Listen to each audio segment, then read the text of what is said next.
gentlemen, please now give your attention to Mr. Trejo, who will give the closing argument on behalf of his client, Mr. Bryson Chaplin. Mr. Trejo. Yes. May it please the court, counsel for the state, and counsel for Mr. Thompson.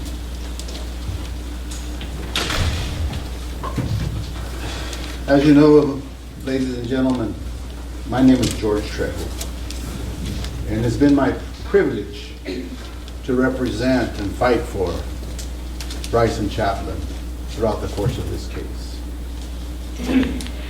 I've been doing this for about 27 years, and it's never easy. You know, you start out here in front of people that we don't know each other, and it takes a little bit of time to warm up and get comfortable. And I will shortly, for sure. I always do. This pink suit is nothing. I'm not playing around. I wear it always in closing arguments in honor of breast cancer survivors and victims.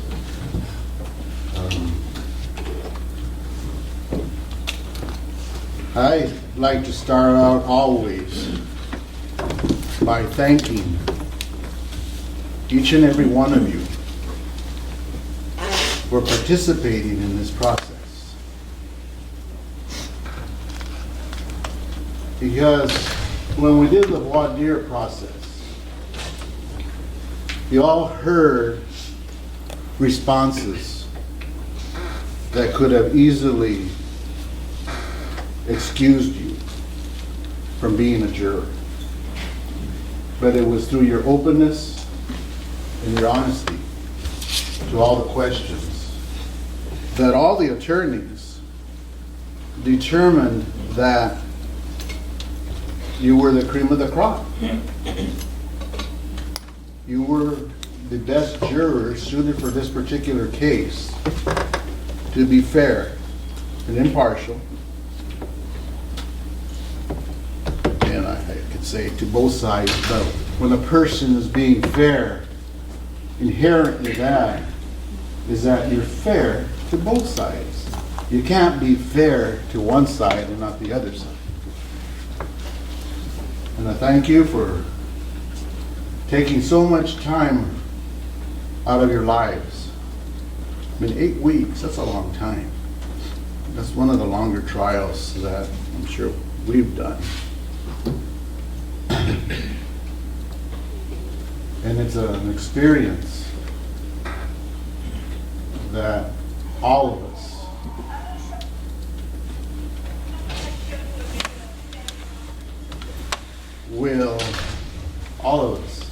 will never forget. I mean, we're strangers. We may not remember each other's names, but we will never forget this trial and everything that took place in it. You know, the jury system itself is often criticized by individuals. Trials are often criticized. Outcomes are often criticized. But they're criticized by individuals who are not seated in the courtroom every day, listening to all the evidence, and ultimately making the appropriate decision in the case. And when you finish this process, whatever you decide, and if anyone criticizes you, ask them, who has a better system of justice in the entire world?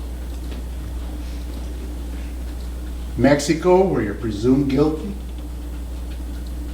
Asian countries where you sit in prison for years before you get an opportunity to be heard? Or our system of justice where we bring in a cross-section of the community from a variety of different backgrounds and experiences. I mean, we have people from the medical field, the IT field, environmental project manager, program specialist, office manager, engineering geologist, aircraft mechanic, people who are retired, an auditor, paraeducator, administrative assistant. Not only from a variety of different work backgrounds, but y'all may not realize it, there's a broad range in age from 24 years of age to 72 years of age. And what our system says is, let's bring people such as yourselves together to see if you can reach a unanimous verdict. And if so, wonderful. And if you can't, wonderful, because it's the system at work. You will select a foreperson. We will not participate in that process. Each of you will have input on the foreperson. And the foreperson, my suggestion, you can handle it as you wish. But my suggestion is that the foreperson be sure to serve as a referee at times. Because just as you have seen the attorney's emotions at times flare up, advocating for their respective positions, don't be surprised if that happens in deliberation. And the foreperson can put that under control. Because the only way our system of justice can continue to be the very best system in the world is if each of the 12 jurors are permitted the opportunity to contribute in the deliberation process. Certainly there will be some with stronger personalities, some overbearing, some, I won't say timid, but with a less of a desire to speak up and voice their opinion. And the foreperson can ensure that everyone gets to share their opinion without it being slammed shut.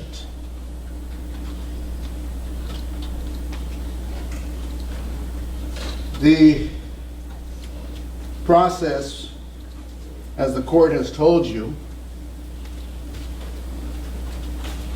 in jury instruction number 31, and I'll have a number of them up here on this board, and some of them will be like this one where I put in part, because I've excised a portion of that particular instruction.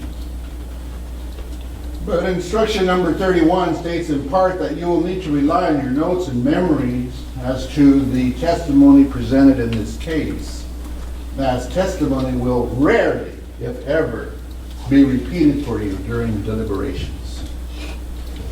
You know, like Officer Donald, when he testified, and he made repeated requests to see the transcript. I'm not talking about transcripts from before. I'm talking about transcripts from earlier in the day before. That's unusual. That basically rarely or never occurs.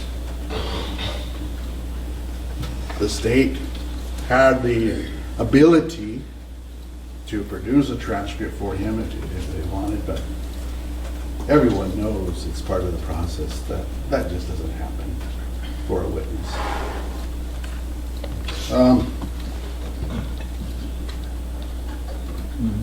Again, when you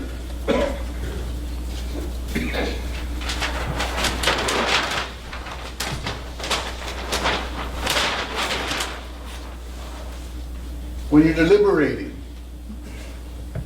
it's not a majority rules situation. It is when you collectively look at the votes. But your own individual personal beliefs should never just fall to, oh well, most of the people want this or that. You have to look inside and consider for yourself, should I accept that position? And if so, why? Or should I reject that position? And if so, why? As instruction number 2 tells us, you should not, however, surrender your honest belief about the value of significance of evidence solely because of the opinions of your fellow jurors. Nor should you change your mind just for the purpose of reaching a verdict. The law tells you, don't just give up on what you believe because those jurors are voting that way. That's not what our system of justice is founded upon. Share your beliefs. Look at your beliefs. Maybe you'll change your beliefs at times. But don't simply change them because the other people feel differently than you. Whatever it is. Even if it's for not guilty. Say, for example, 10 are not guilty and 2 are to convict. The 2 that are to convict should not simply say, oh, well, I'm changing my vote to not guilty because most people are. No, articulate reasons for any change. Articulate reasons for your vote. Because after 8 weeks, we don't want to take away from the most beautiful system of justice in the entire world. And by doing that, that's what would be taking place.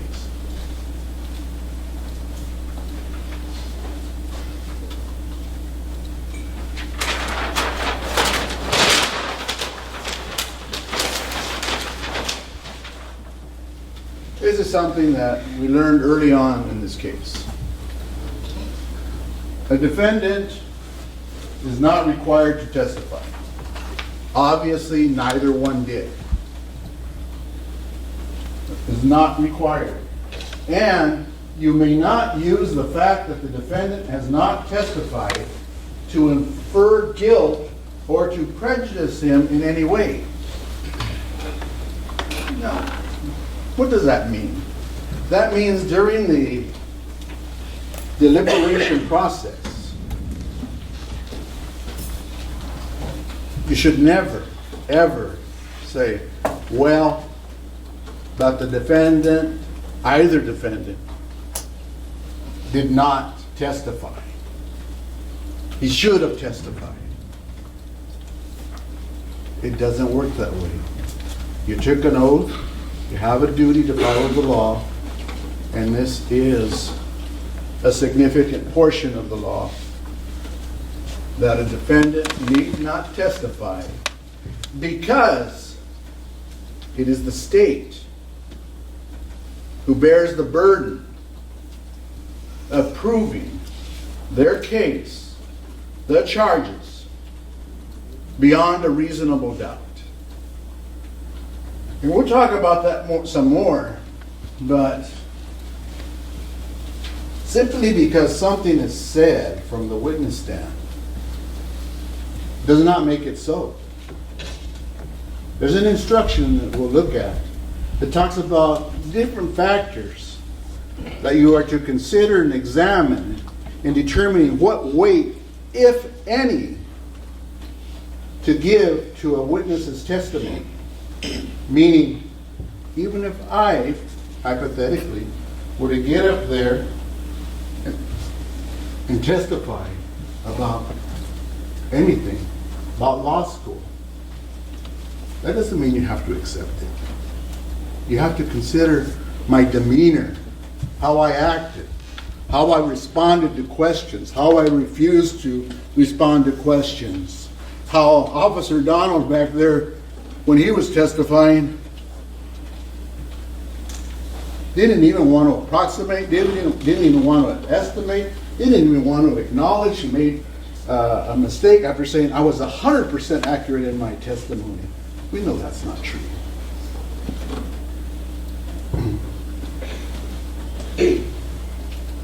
And it's unfortunate, because that's not what our system is based upon. Our system is based upon having individuals come into court and telling you the truth to the best of their ability. And if that means approximating, approximate. Why not?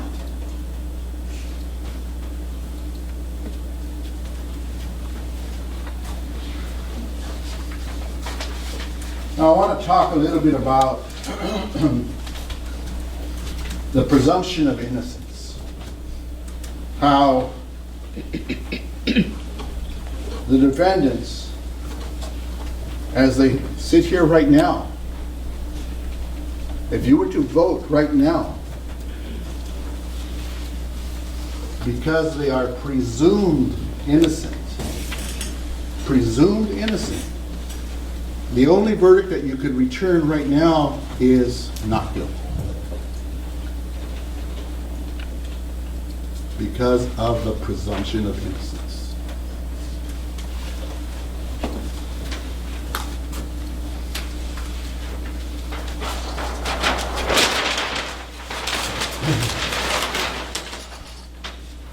You know, counsel talked about direct evidence and circumstantial evidence during his closing argument.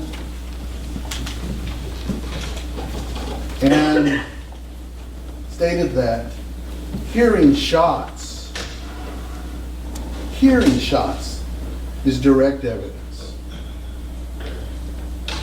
I dispute that. Simply because you hear shots, that would be circumstantial evidence. We don't know what took place. You heard shots, but you don't know what took place. So there are factors missing to take it to the level of direct evidence.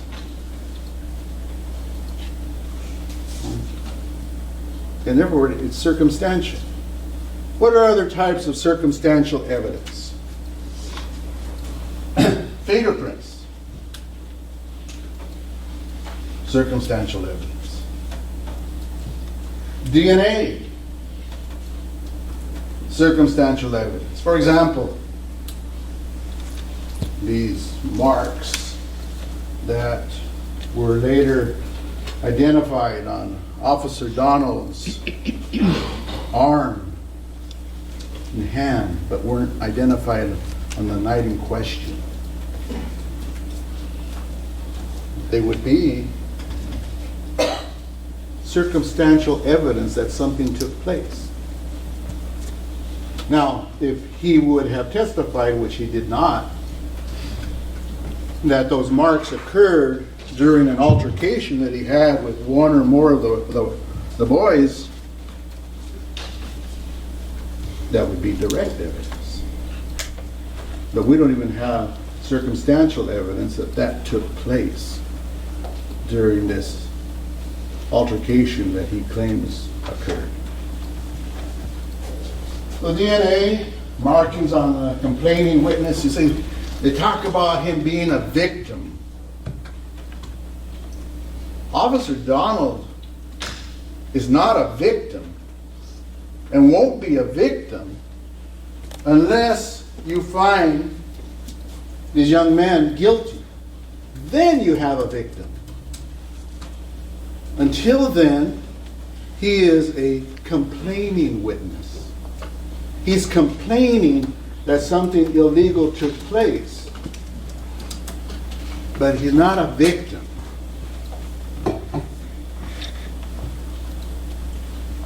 Again, like we talked about, there's no markings, no evidence of that. Witnesses, circumstantial evidence. You have no evidence. I mean, I got tired of asking every witness, do you have personal knowledge as to what occurred? And they all said no, no, no, no, until the state tried to extrapolate and say, well, your senses told you what happened. The senses didn't tell him what happened. The senses couldn't see what happened. No evidence. And like I said, there's no evidence of even bruising that occurred from this incident. So now I know the court did an excellent job about talking about the presumption of innocence, and the state just touched on reasonable doubt. So I want to talk a little bit about that for a moment.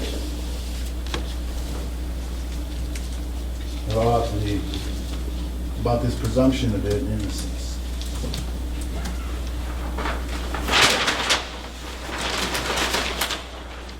Here we have scales of justice. Okay. Now,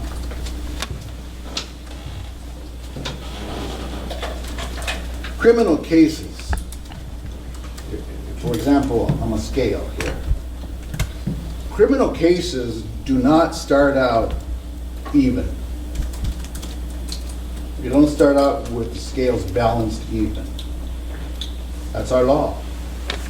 And that's what you have a duty to follow. In criminal cases, just like the scales behind me, because of the presumption of innocence, the scales are tipped in favor of the accused. So the state has to do far more than produce some evidence, because when they produce some evidence, they start to tip the scale. And how far they tip it is the issue. Because they have to tip it far enough so that you're satisfied, not just to hear, but beyond a reasonable doubt, that their accusations are true.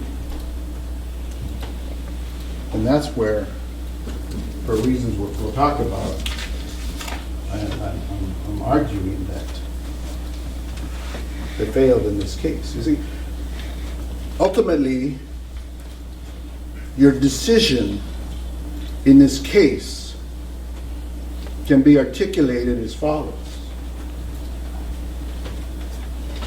I received insufficient evidence to prove to me beyond a reasonable doubt that what the state claims took place.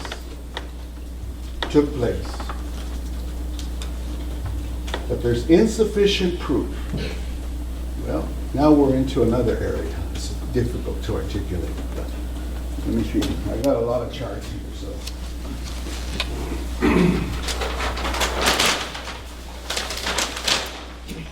We'll go to this one first before I talk about the other one.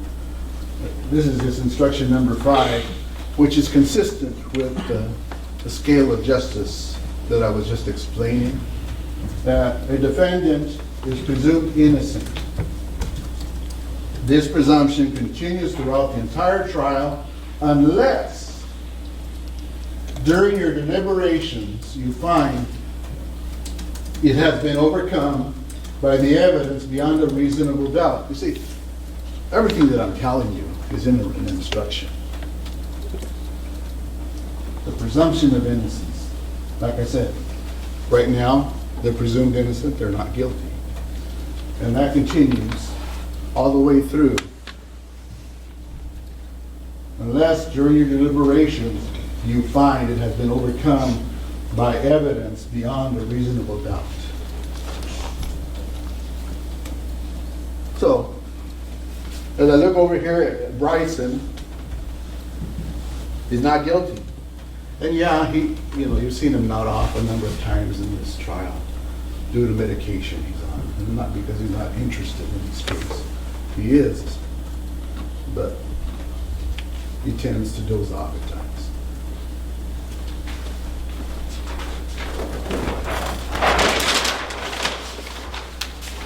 Now, I've talked to you about how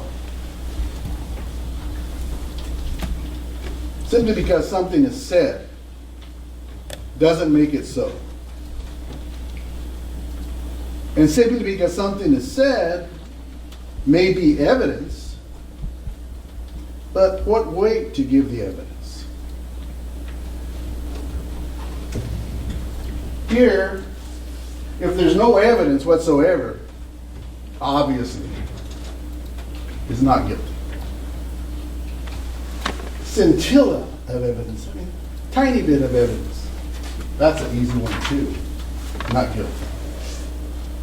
Reasonable suspicion. Officer Donald talked about reasonable suspicion with his Terry stop. That reasonable suspicion, not guilty. Probable cause. Well, when charges are filed against somebody, there's a finding of probable cause. But probable cause, in and of itself, is not guilty. A preponderance of the evidence, probably true. In a civil case, yes, but not in a criminal case. Not guilty. Even if you go up to clear and convincing, that's not guilty. It's not until you get up to the level of proof beyond a reasonable doubt that you can find a person guilty. So there's a lot of levels. Again, it goes back to what I was saying a little bit ago about how simply because something is said doesn't make it so, but simply because something is said does not establish that to be proof beyond a reasonable doubt. One of the highest standards of proof that we have in our systems, in our system of justice. Beyond a reasonable doubt. You see how it goes up, the ladder.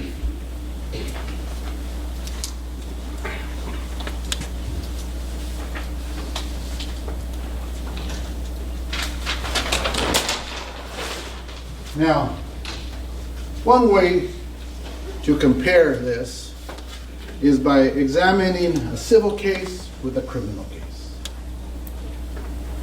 A civil case, the standard is on a more probable than not basis. Then the plaintiff wins.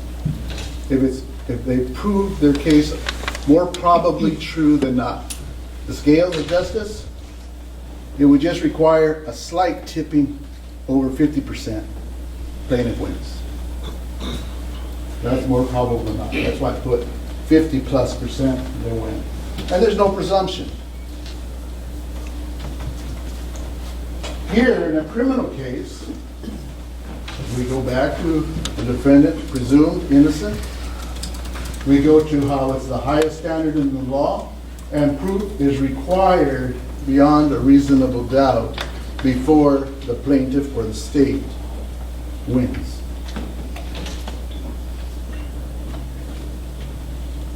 You know, we hear about these. It's beyond a reasonable doubt standard ever since we're young. We see it on TV all the time. But it's, until this trial, it was hard to articulate. But now I'm hoping you get in a better idea for it, at least.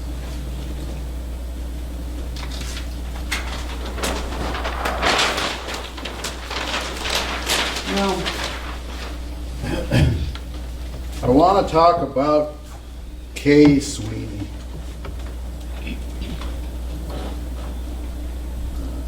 I was shocked that Mr. Jackson got up here in his initial closing statement, closing argument, and suggested to you that he would say, Mr. Sweeney would say anything for money. That's a gross accusation. Did you receive any evidence whatsoever from any case involving Kay Sweeney where he said something that was so far out, or that a peer review committee said, no, you're way out of line, to suggest that he would say something just for money? That wasn't right. Because what you have in Kay Sweeney is a man who has had an illustrative 50-year, more than 50-year career, who worked for prosecuting attorneys at times for a number of years. Highly experienced. Used to work in the Washington State Patrol lab. Worked in various counties in Washington State. He's a highly regarded forensic expert hired by both sides. A fair man. Then I'm going to submit to you that the only question I asked him is sufficient in and of itself to create a reasonable doubt in this case. And this is the question. I asked Mr. Sweeney, directing your attention to Officer Donald's shooting by the car. After reviewing all the materials provided to you in this case, and remember, he told you he would have reviewed more materials from the state had they been produced, had a request been made, but no request was ever made, even after they interviewed him. So, after reviewing all the materials provided to you in this case, does Officer Donald's rendition of the shooting make scientific sense? Not that he had a personal opinion, but scientific sense. And Mr. Sweeney's response? Donald's story doesn't fit the evidence. Donald's story doesn't mesh, doesn't fit the evidence. Now, at the beginning of the trial, the court explained the process of how the state would call witnesses on direct. Then the defense had the opportunity to call witnesses. And then the state would have the opportunity to call rebuttal witnesses to rebut anything that the defense witnesses said. Now, what's significant about Mr. Sweeney is that Mr. Graham, in his cross-examination, brought out the fact that he personally interviewed Mr. Sweeney well in advance of trial. He knew what Mr. Sweeney was going to say. So what do we have here with Mr. Sweeney's answer? Donald's story doesn't fit the evidence. We have an unrefuted testimony.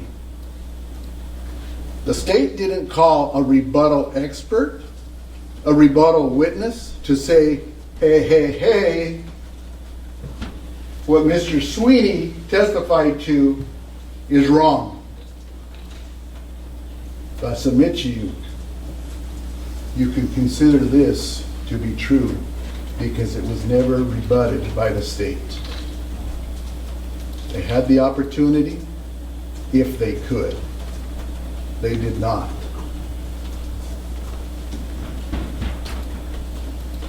That's true. Absolutely no rebuttal witness in this regard.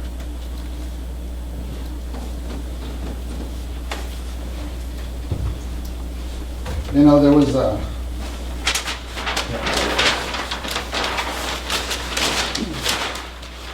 I'm not going to do it like Mr. Jackson on the civilian witnesses, so I'll go more quick along those lines. But bottom line, with the civilian witnesses,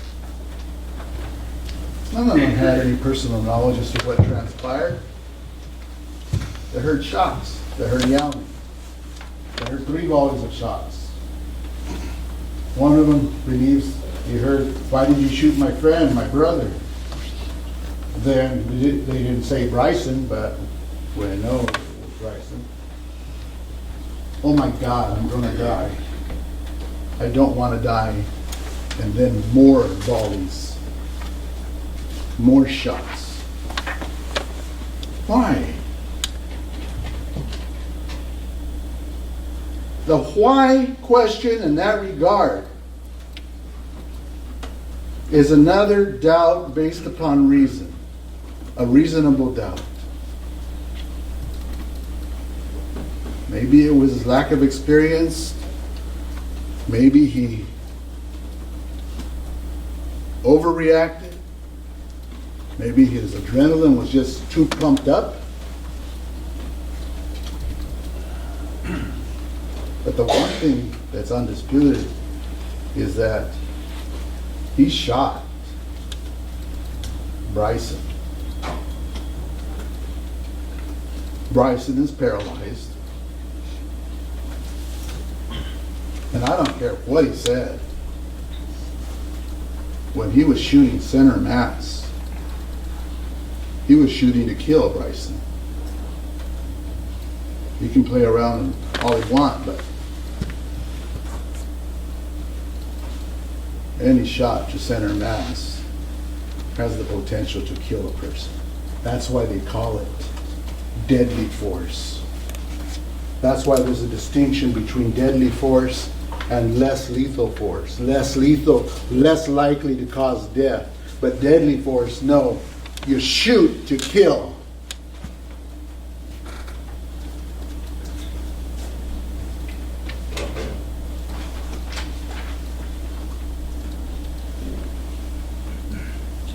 Officer Donald's testimony, when looked at a whole, doesn't make sense. Shot 2 men, and these young men continue to come after him without a firearm. He shot him, and then they're going to charge him again without a gun in their hand, knowing that this officer just finished shooting? No. I'll tell you what probably happened.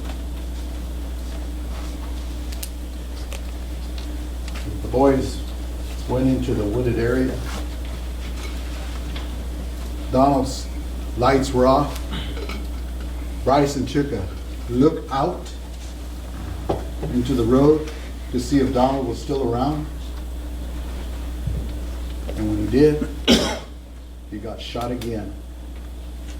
Andre came out and yelled, using profanity, "Why just shoot my brother?" Because it wasn't necessary.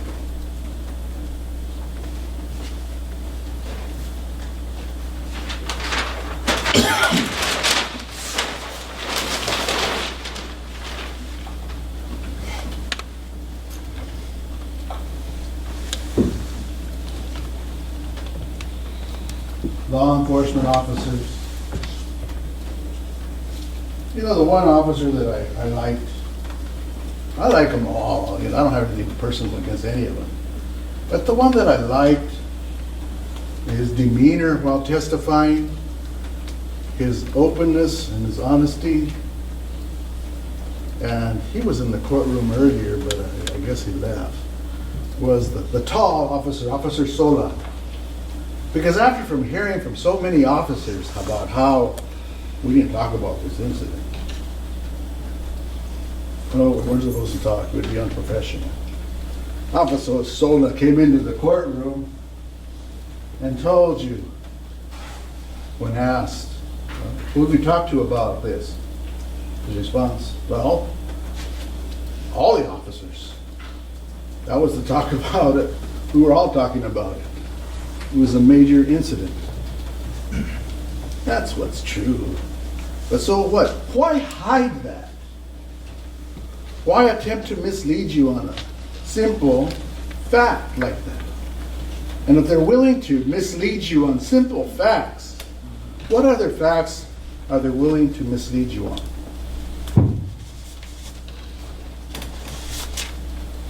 No officer had any personal knowledge about what transpired between Officer Donald and these two young black men.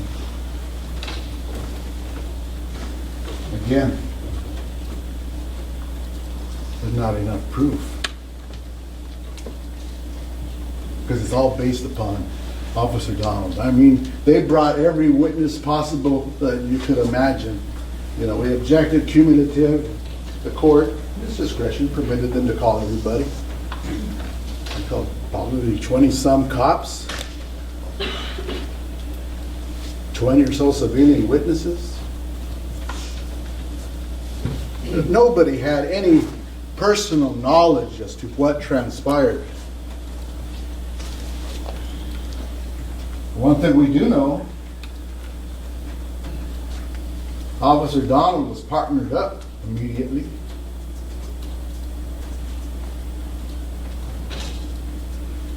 He didn't have to give a statement for 5 days, a period of time in which he got his story straight. And yet, they kept on relying on the fact that, well, that right he has in the police guild. That may be policy with the police guild, but that's not a constitutional right. That's not a constitutional right. Otherwise, we wouldn't be able to comment on it. So he had 5 days before he had to give a statement. And the use of deadly force by Officer Donald, well, we learned that the Olympia Police Department permits each officer to determine when to use deadly force. And assuming that Officer Donald told the truth, why would a reasonably prudent police officer simply stand by his car and not attempt to stop an attack by somebody who's about to hit his vehicle with a skateboard? Because it's not Olympia Police Department policy. Again, simply because somebody says something, you don't have to accept it. Would that be what you would expect of a reasonably prudent police officer?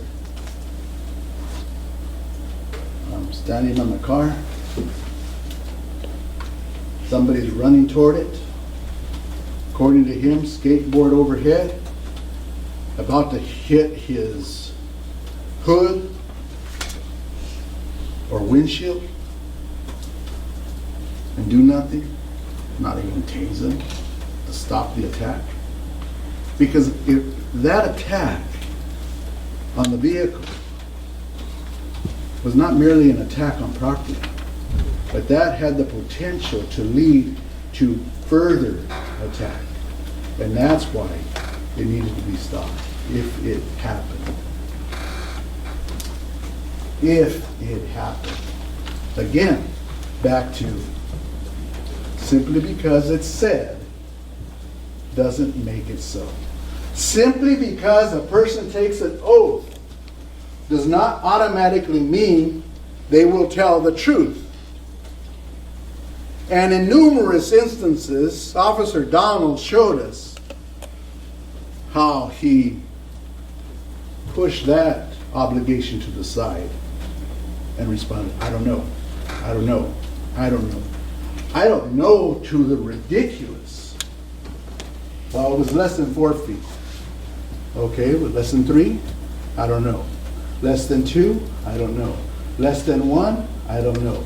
Less than an inch? I don't know. Is that a man who takes his oath seriously or manipulates it? And if he's able to manipulate it, what else is he able to manipulate it on?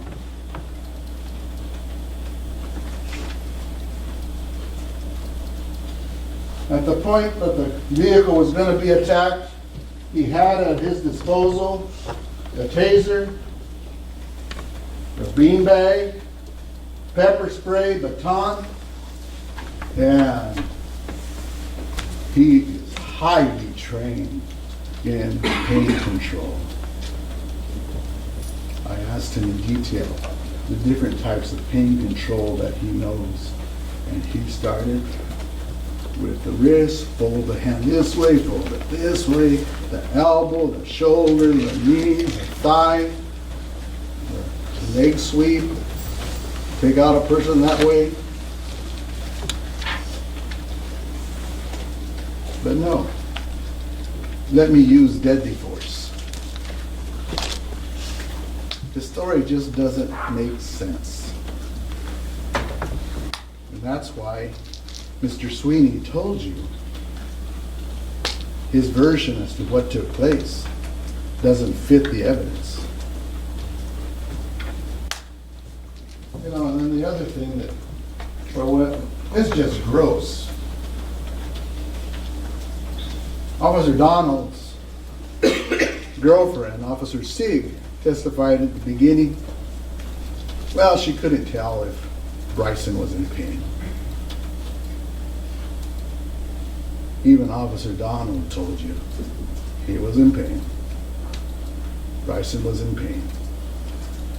Why do they cover up silly facts that are obvious to people?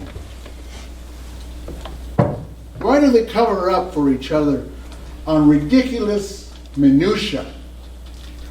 And if they're willing to cover up on those types of facts, what else are they willing to cover up on? And I don't have to prove anything to you, but you can consider all of that in determining whether or not the state's case has been proven to you beyond a reasonable doubt.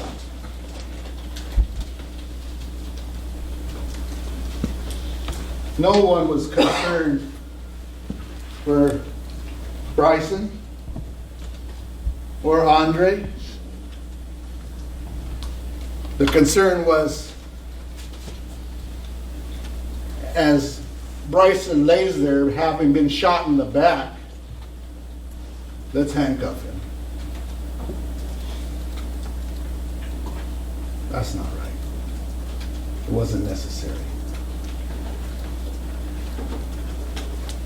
But that's the attitude that they had for my client.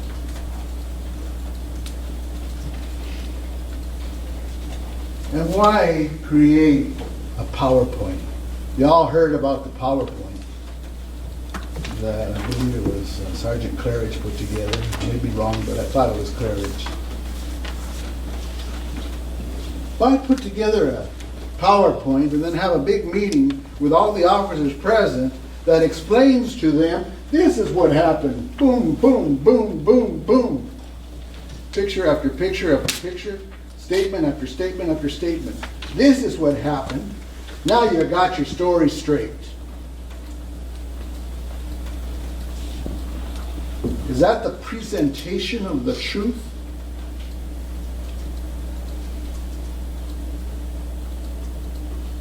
Or is that scripted truth?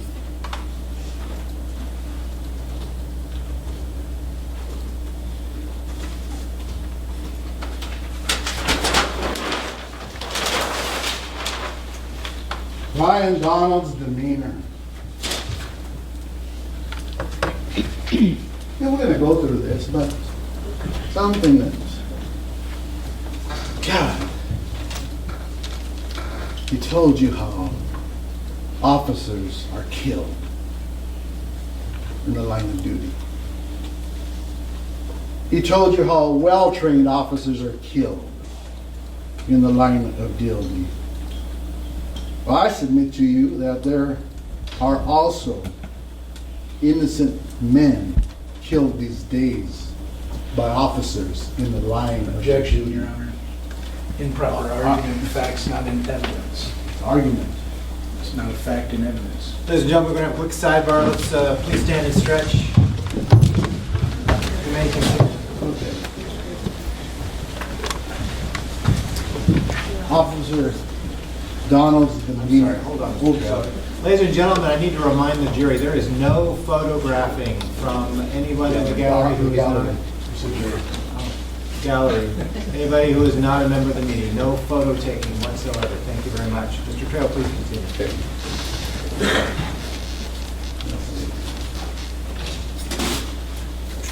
Officer Donald's demeanor and his attitude. You know, some people say he's playing the race card.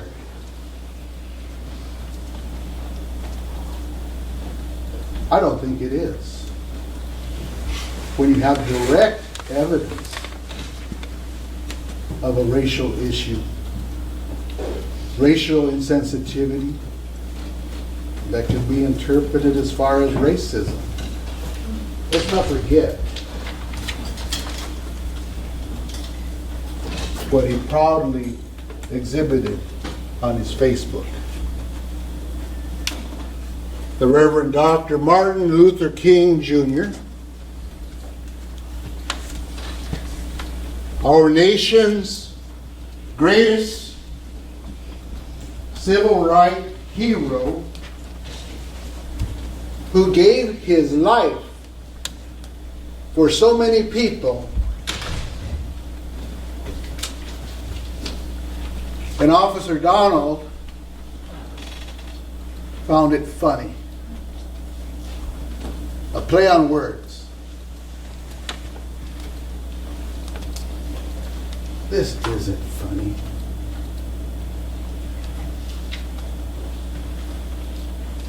Would his family think it's funny?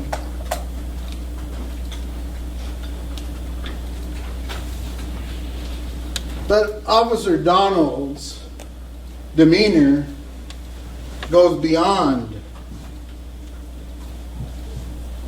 the despicable photograph of the late Reverend Dr. Martin Luther King Jr. His demeanor while testifying on cross. See how easy it was for him to answer the questions that he was prepared for from the state? And how it was beyond pulling teeth when I started to cross-examine him. Compare that to Kay Sweeney. Direct and cross. I just tell you what I know. And he did that for the state as well. Officer Donald's ridiculous answers, and I'm not gonna go through them all, where, come on. I've absolutely told you 100% of the truth.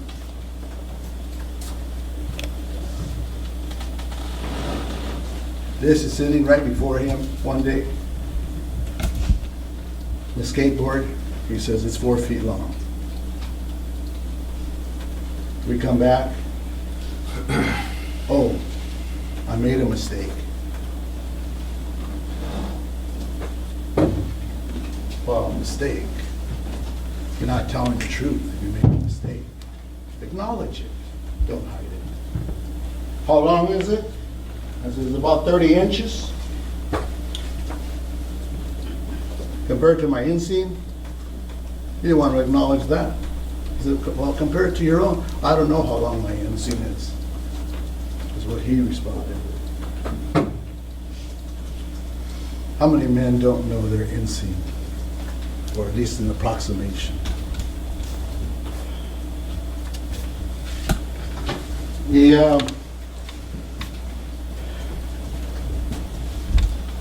He should never have gotten confused with any aspect of his testimony.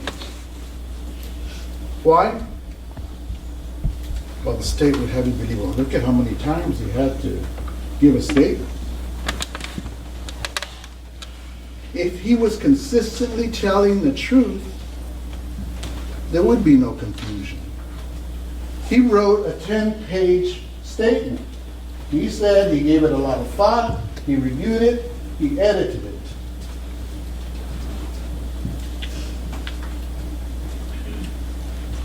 With the help of his attorney, Saxon Rogers,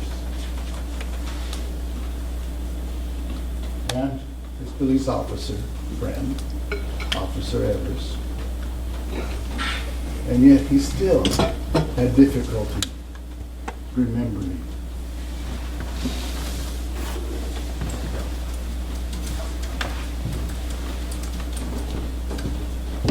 He says that he was cooperative with the defense. Yeah, but he refused to diagram. Well, I have my right not to diagram.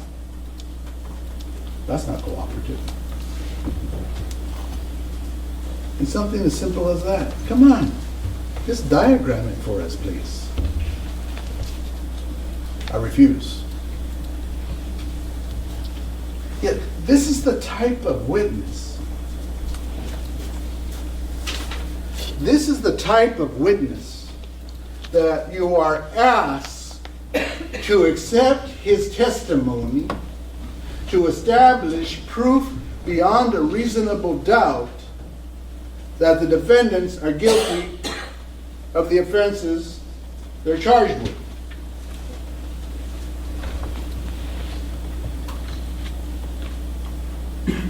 That's not what our system of justice is based upon.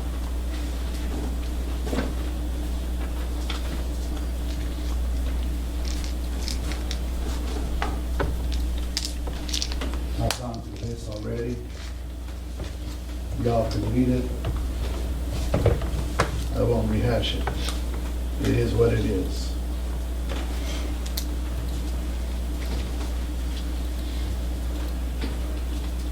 It's funny. It's not funny. It's sad.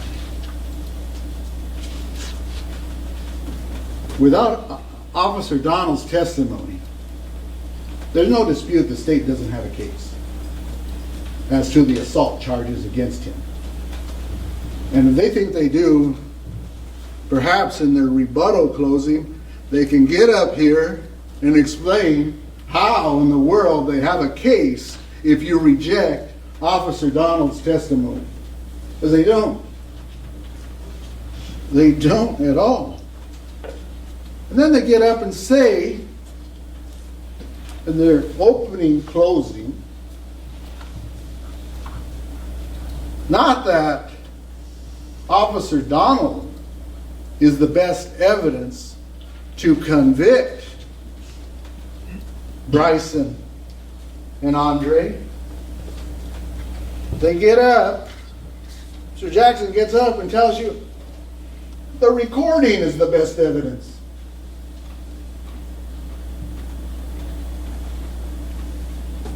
No, that's not enough. You know, law enforcement officers such as Officer Donald have the most power of any segment of people in our society. And why do I say that? They have a license to injure people. They have a license to maim people.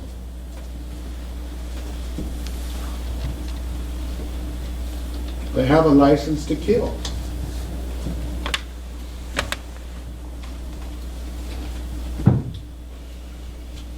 And they even have a license to paralyze someone.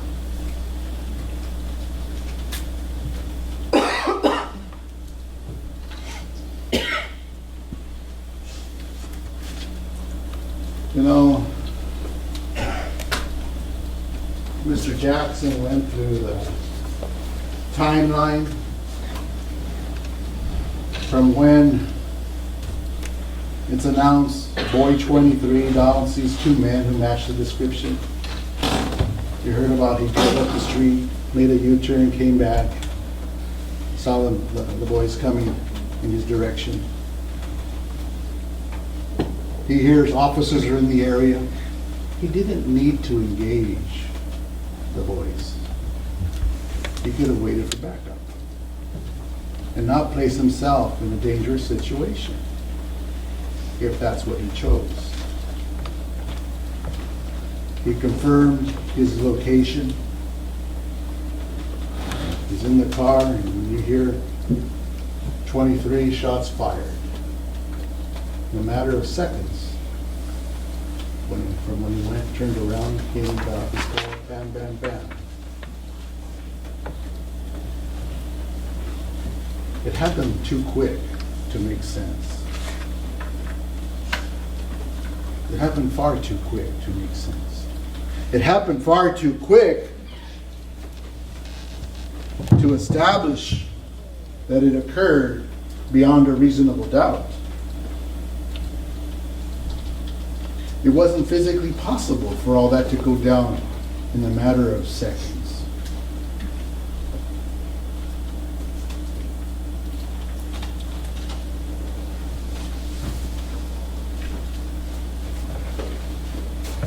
You know, you're the,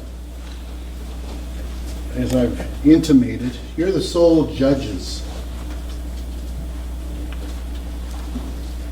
of the credibility of witnesses.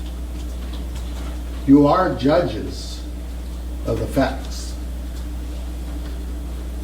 We can argue our respective positions, but ultimately you collectively determine the facts in this case.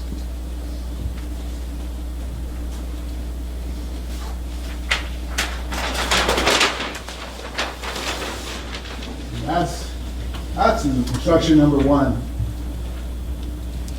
I took that in part again toward the bottom of the page and goes off into the second page.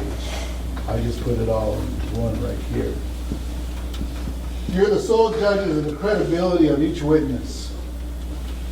You are also the sole judges of the value or weight to be given to the testimony of each witness.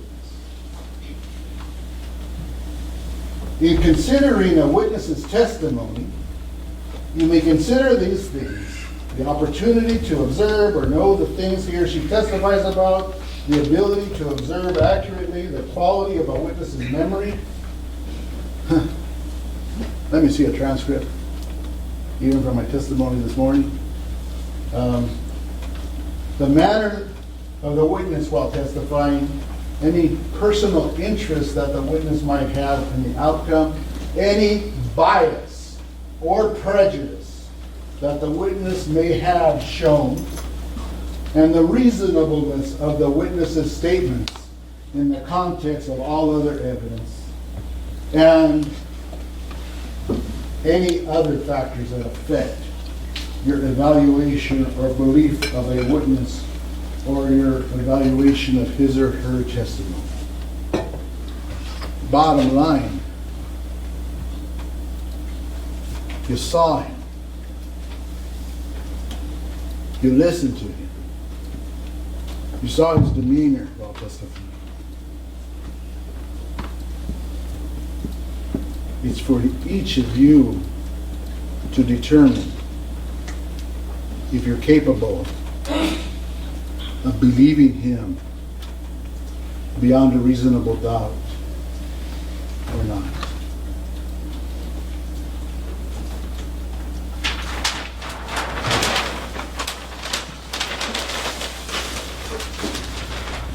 All right.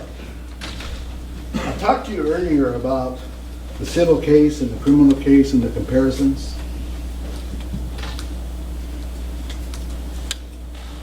Here are some findings that require not guilty verdicts. If you say the defendant,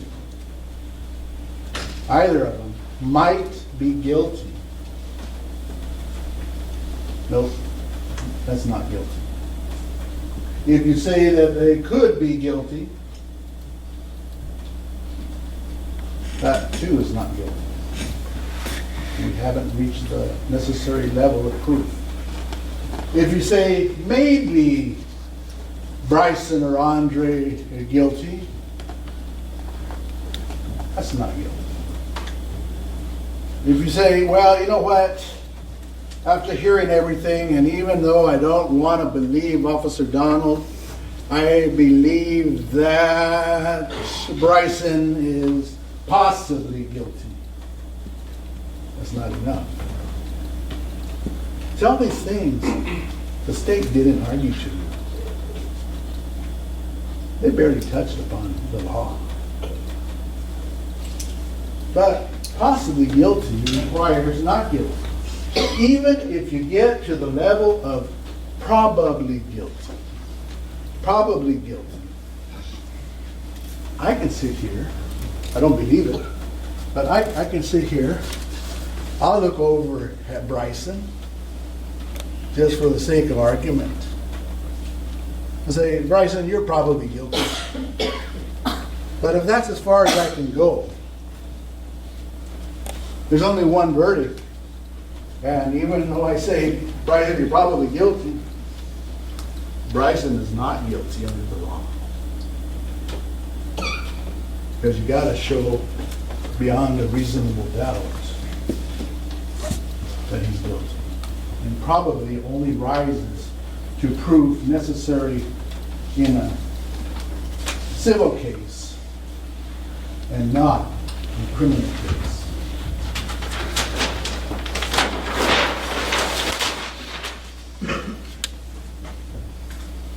I told you about this, I'm going to skip it.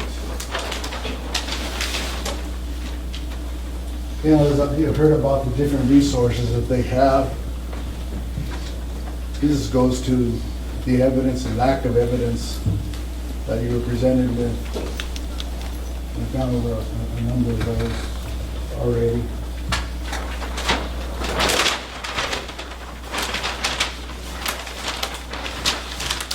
Why did Officer Donald shoot him? Shoot to kill. I'll give him the benefit of the doubt and tell you that he shot to kill because he lost it when his adrenaline was rushing so bad. We've heard about what the effects of adrenaline are on a person's body, the heightened state of alertness, the high stress, diminished motor skills, auditory exclusion. I mean, it went so far that he was so pumped up that he couldn't even tell us how many shots he fired. And we've heard through other witnesses how it impacts the use of a firearm. And in this case, he needlessly used it when it absolutely wasn't necessary.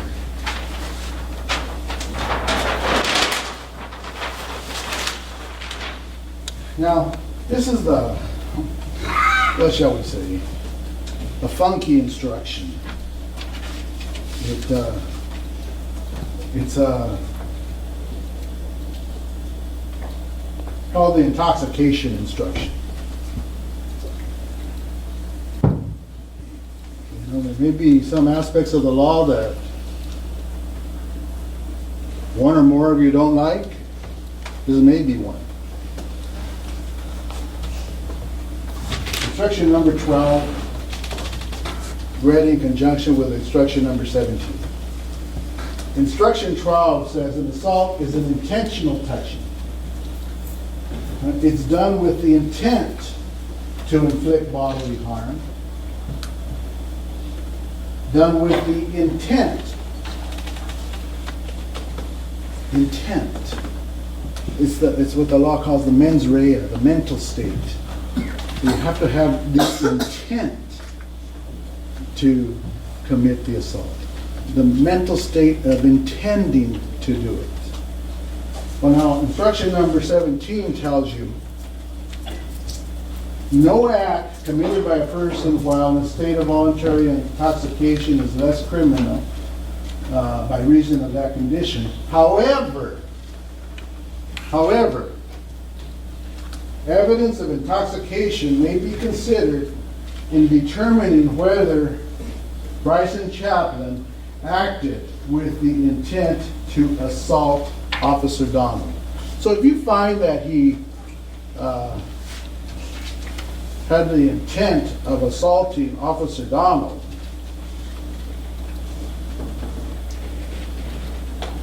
you can determine that his intoxication prevented him from forming the requisite intent to do so. And what evidence do you have of that in this case?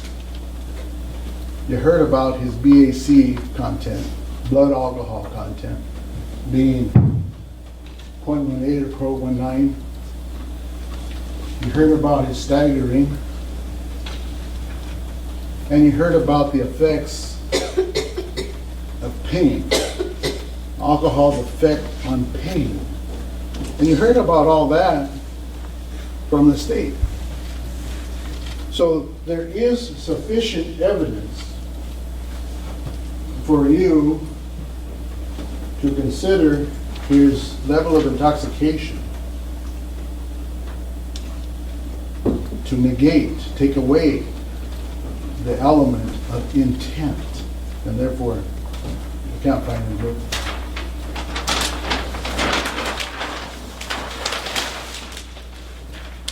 Deadly weapon? Well, this one is a trip, given the state's comments at the conclusion of their closing statement. I mean, that was a real trip to hear Mr. Jackson get up here in front of you and say this. A reasonable juror can conclude that the state skateboard is not a deadly weapon. If it's not a deadly weapon, assault 2 is out the door. You have to have a deadly weapon to convict on assault 2. But he got up and said, hey, reasonable juror. I don't think he's going to get up and say any of you are unreasonable. But given that a reasonable juror standard,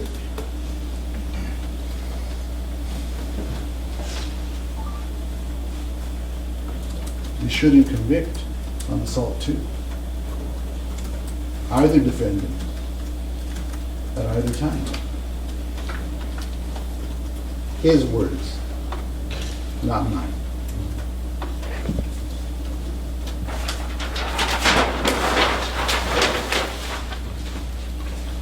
Third-degree assault, the instructions cover that. But again, I'm not going to go through it all again. But for the same reasons that I've argued to you this afternoon, that except for the skateboard, that it didn't happen for assault 2. The assault didn't occur. It didn't occur for assault 3. Same reasons. I'm not going to go through them all again. That would be another hour and a half.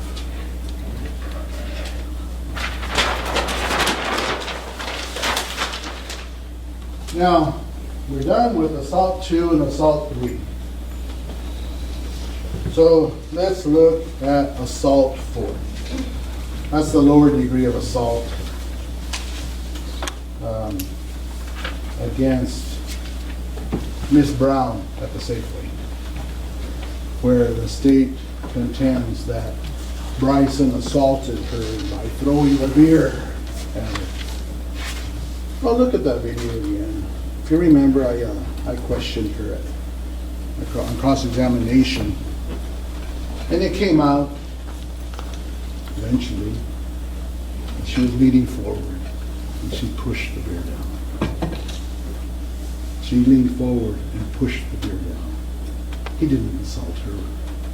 He was getting away because he knew he was caught. So he's rushing out, tossed it. She leaned forward, pushed it down. She wasn't afraid. She went to the outside and looked at them. And her buddy there, that's the one that said, "Oh yeah,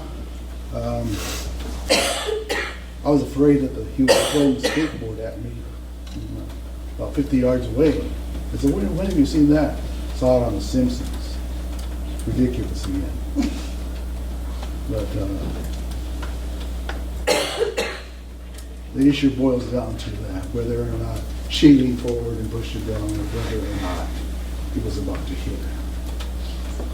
And that's pretty good on that one.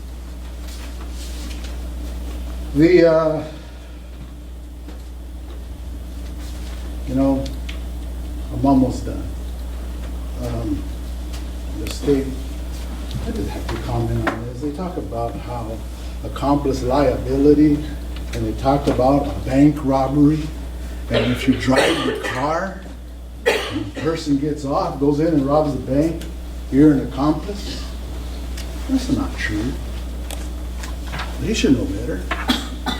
If the person that drove the eventual robber was merely giving that person a ride and had no knowledge that a bank robbery was going to take place, the driver is not an accomplice. Mere presence and knowledge is not enough. So that was a very poor example of accomplice liability.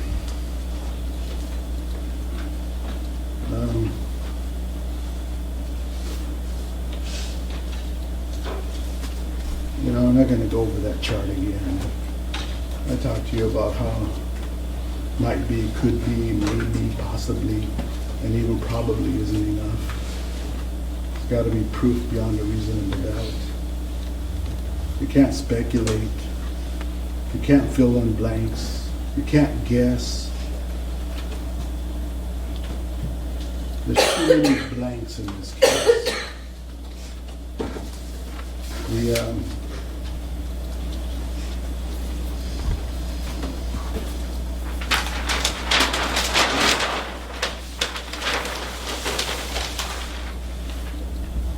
Only 2 more charts. But when you have 2 reasonable interpretations of the evidence, for example, Mr. Sweeney's, and somebody from the state, I don't know, somebody, but you have 2 reasonable interpretations of the evidence. One that points to guilt, and one that points to innocence. The presumption of innocence requires you to adopt the one that points to innocence and find the defendants not guilty.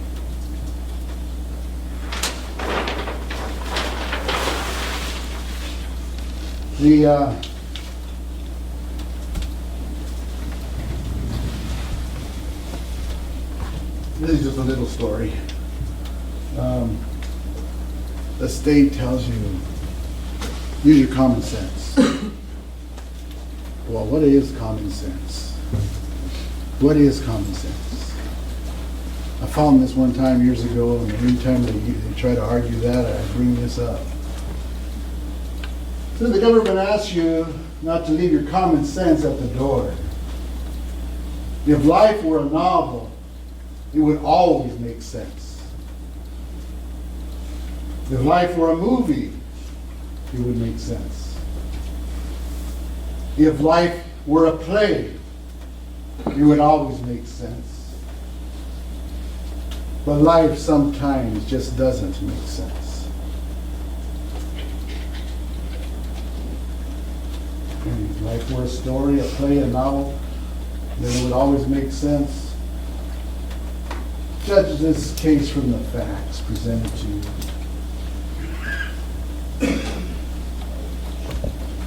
Not from what they would have you speculate to believe took place.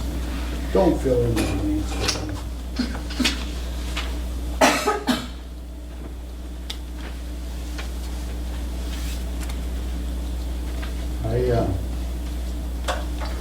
I get to the end, and it's always difficult to stop, because this is the last time that I'll have the opportunity to address you, to argue to you, to explain things to you.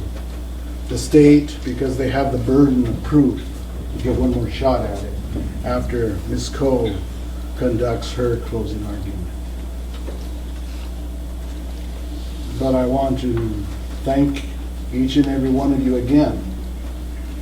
And I honestly appreciate the attentiveness that you've given this case, the notes that you've taken throughout the course of this case,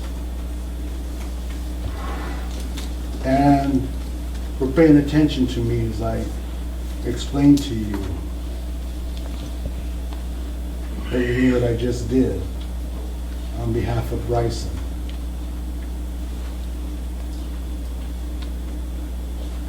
And I ask you to return verdicts of not guilty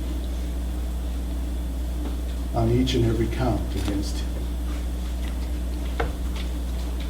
Thank you. Thank you, Mr. Trejo. Ladies and gentlemen, that will conclude Mr. Trejo's closing argument on behalf of his client, Bryson Chaplin. We are now to the point in the afternoon we will need to take, for reporter's sake, a mid-afternoon break. We're going to let you go back to the courtroom. Again, a reminder, no talking about anything that has happened in the courtroom up until this point for the last 8 weeks, even amongst yourselves.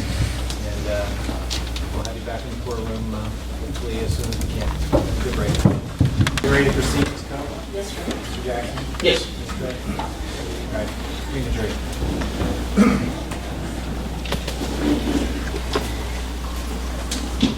Your Honor, I have to have a coffee in my mouth, so I just wanted to let you know.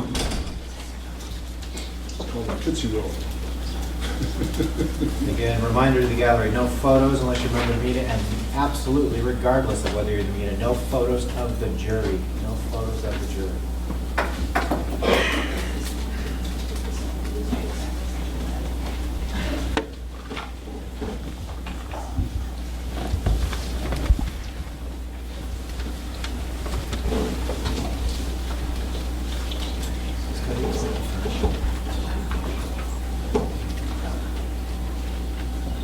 An hour and 20 minutes. Sidebar when you're done. We like the sidebars. What did you like? I'm gonna, yeah. There's a weed. No, that's I right. can tell by the number of slides.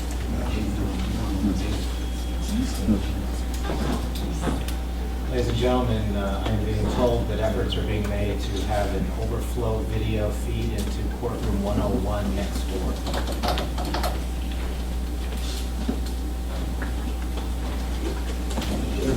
Who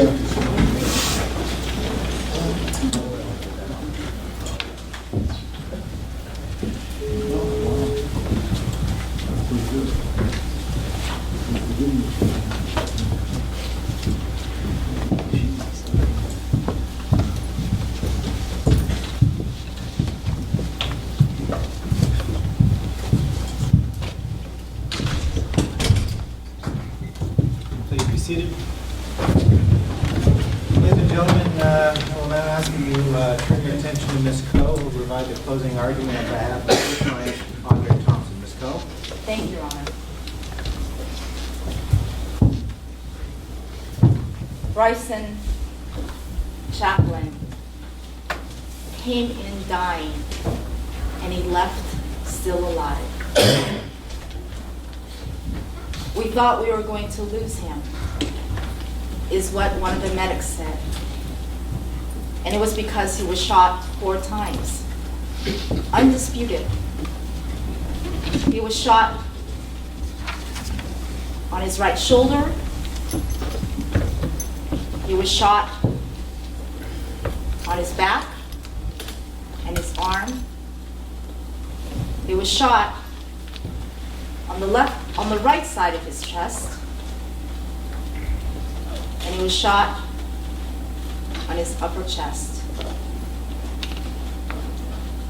Andre shot in the abdomen. The only witness and the sole witness for the state is Officer Donald.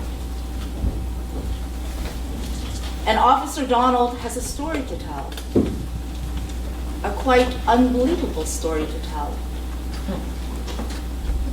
I was attacked.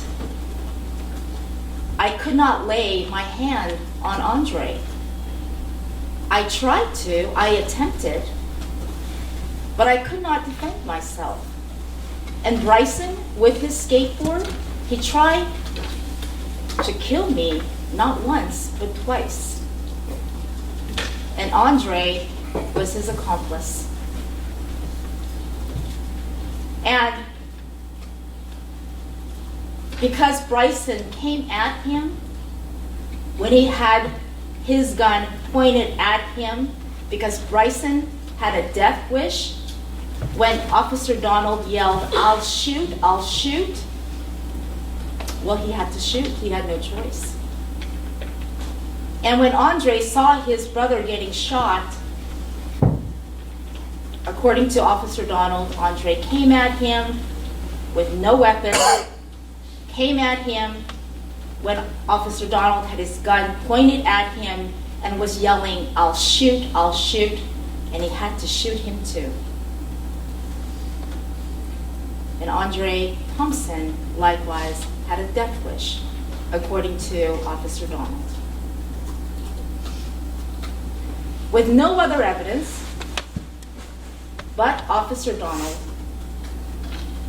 the state has charged Andre Thompson with 2 counts of assault in the 2nd degree, and he is charged as an accomplice. And you have an instruction which defines what an accomplice is.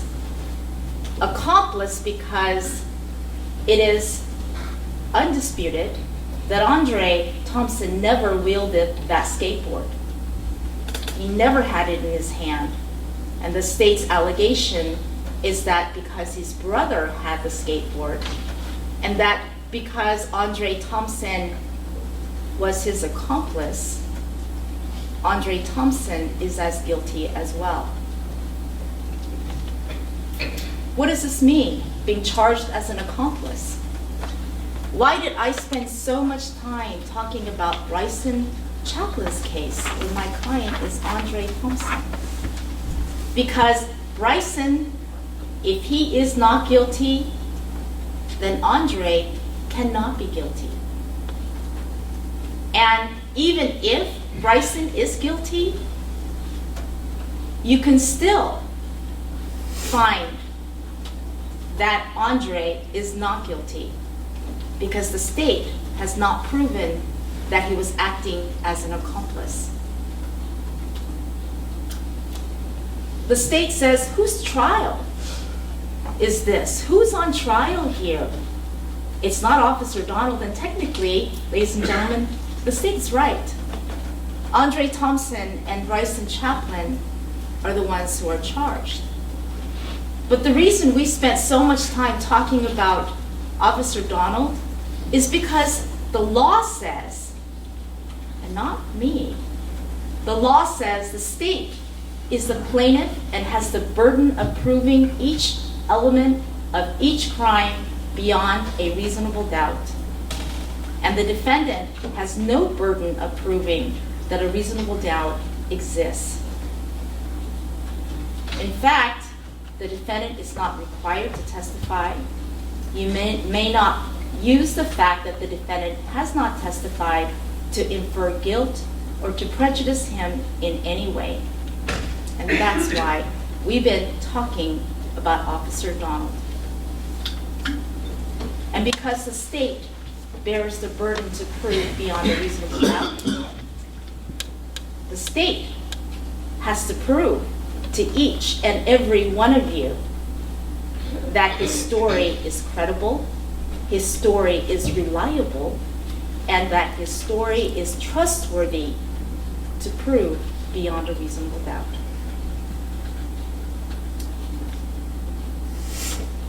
And the state has to prove by way of evidence. A juror said, I can put aside my biases, I just need to see evidence. And you're right. It is the evidence that determines whether or not the state has proven this case beyond a reasonable doubt. And ladies and gentlemen, there is overwhelming reasons to doubt in this case. And we're going to go through that one by one. Officer Donald's story is not credible. The investigation in this case was abysmal. And the story that you've been hearing is completely nonsensical. And before we get to what we have heard in this case, we're going to remind you about what reasonable doubt means.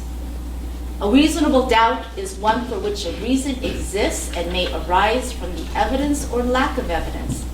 It is such a doubt as would exist in the mind of a reasonable person after fully, fairly, and carefully considering all of the evidence or lack of evidence.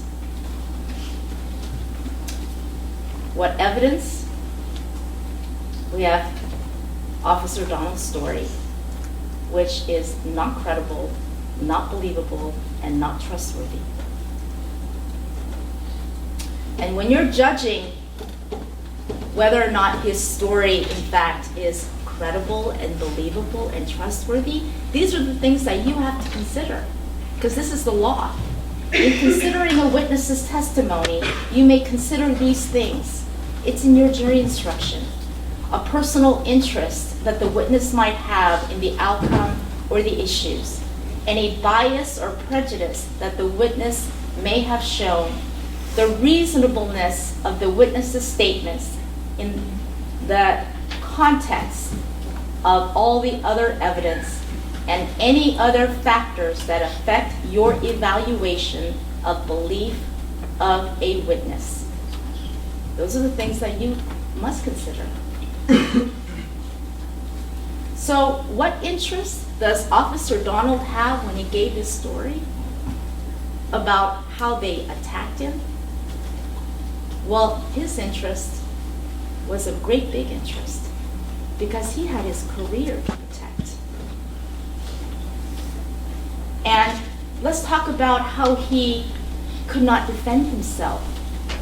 His story that he was grabbed, that his right arm was pinned to his chest, he was pulled to the ground, he was bent over, he was pushed down, he was spun around, and he was losing balance. And all he could do was attempt to grab Andre. That's the story that the state wants you to believe. Why is that, Officer Donald? How did that happen? Well, because I'm only 5'11" and I weigh 170 pounds. Well, and Andre was so much bigger and taller than me.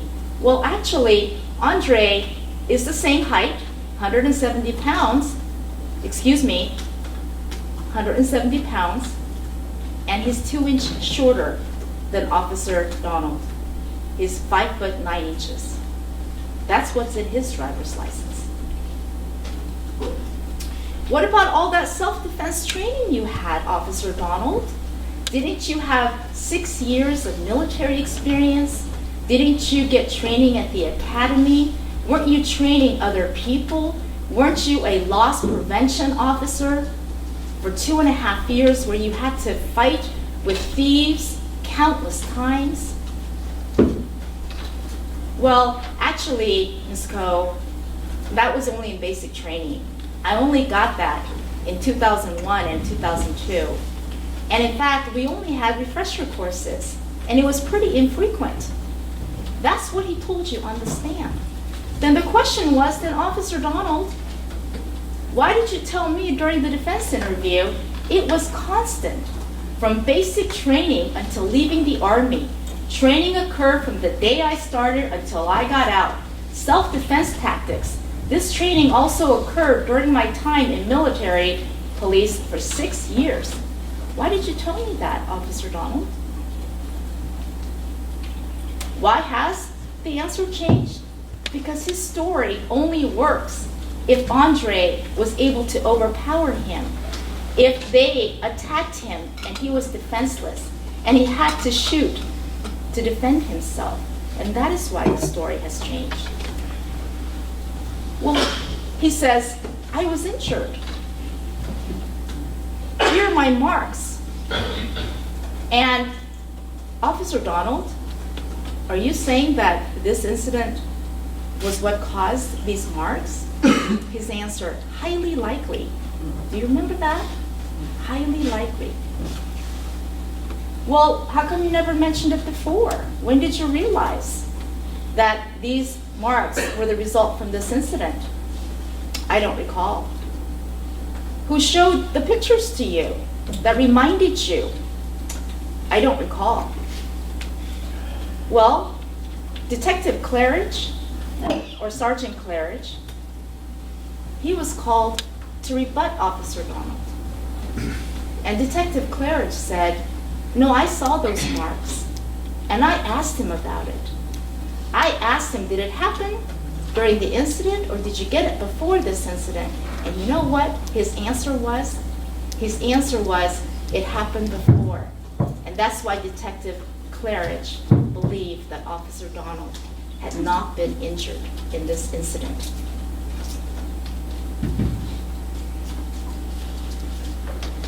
If, say, that he, under the stress of the shooting, forgot that it happened, when he was interviewed by Detective Claridge, he was asked, is there anything else that you want to add at this point that you feel is important, pertinent to this case, since he knows that evidence of assault is pertinent to any assault case? Never mentioned a word of it. Defense interview. A year goes by, April of 2016, and he's asked, is there anything that you believe you should tell me that I did not ask? No. Any detail that you believe is relevant to what happened? No. A year goes by, and it never occurs to him that these marks highly likely came from this incident? Why now? Because the state is desperate. Desperate for some kind of evidence of this altercation. And ladies and gentlemen, I agree with the state wholeheartedly. You were not asked to leave your common sense at home. In fact, you were asked to use your common sense, take it back into the jury room, use your life experience, and say, does that make sense? Do I believe this story? Is this credible to me? The state would have you believe that Andre was walking past the car and then he suddenly grabbed Officer Donald and he took Officer Donald completely unaware. And it was completely and totally unexpected. And because it was so sudden, there was nothing I could do with my right arm. I attempted to grab hold of his arm. I struggled to stand. I couldn't lay a hand on Andre. I couldn't fight back, and I couldn't defend myself. And that is the story that the state wants you to believe.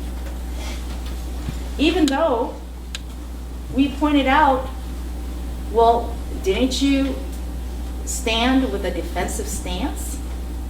Weren't you watching for furtive movements? Weren't you watching carefully? Didn't you keep your eyes on them? And in fact, didn't you tell Sergeant Claridge? So I was prepared for them if they were going to be assaulted for me.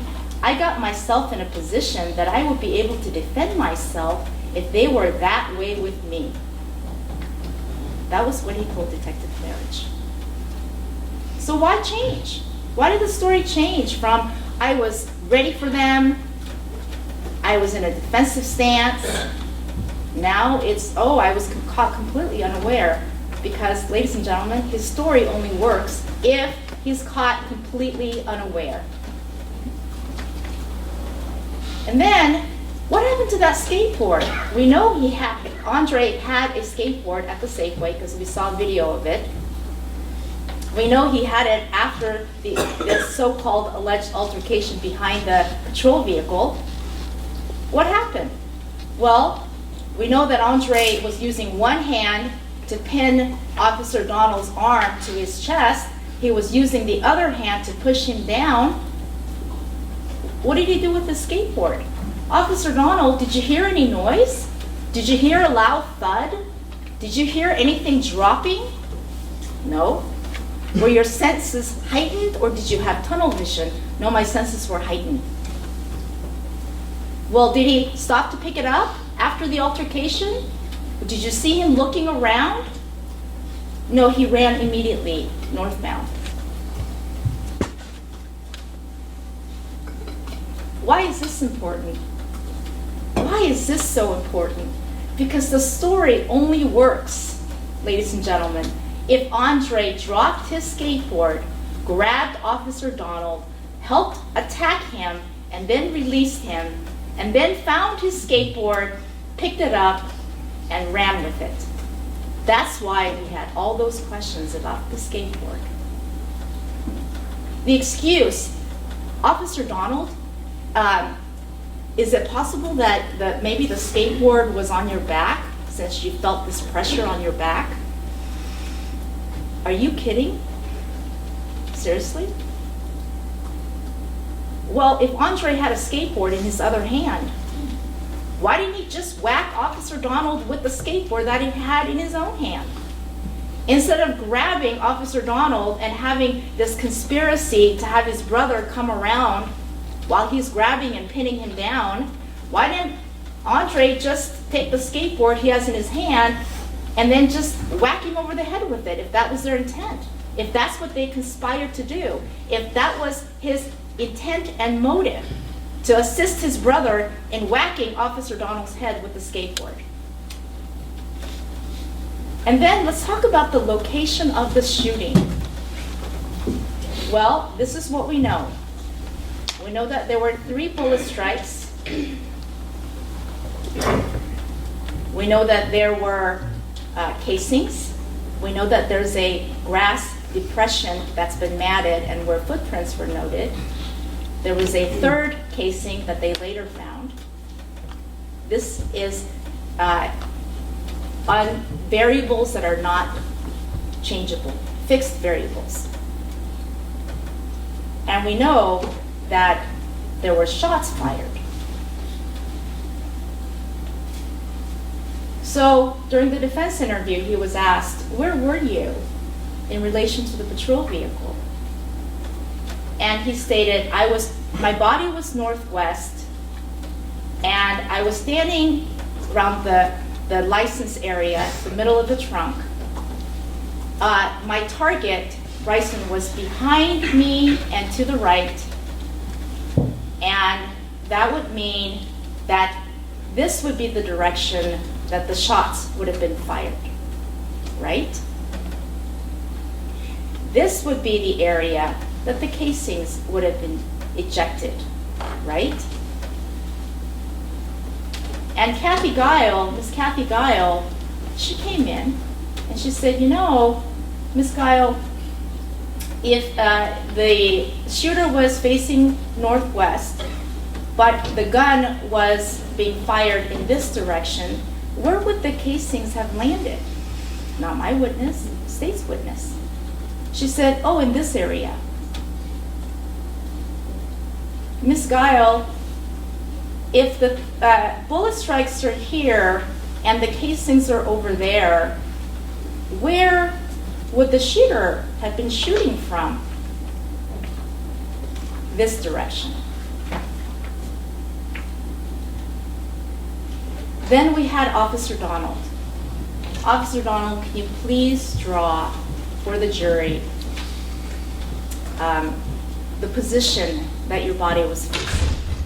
And after much difficulty, he gave us this drawing. Officer Donald, tell us the direction of your muzzle. Show us. Draw an arrow. Mark it. Do something with it. And he said, you know, the direction of my muzzle was exactly the same direction of my body. In what universe does that make sense if his arm, his left arm is underneath his right arm and he's shooting his target who's behind him and to the right? But let's go with his story. Okay, so the muzzle is facing the same direction as his body is facing. Well, if that's true, then the casings would have been ejecting in this direction, correct? But the casings actually ended up over here. And how do we know this? Because the gun ejects only to the right, and this also is a fixed variable. Mr. Jackson asked on direct, do you have an idea or can you estimate the general direction you were facing? Well, let's talk about your firearm, because I guess that's the more critical issue. Do you know which direction your firearm was or your muzzle of your gun was facing when you fired? It was facing north. But he had difficulty remembering what he said on direct, because my cross was only a day later.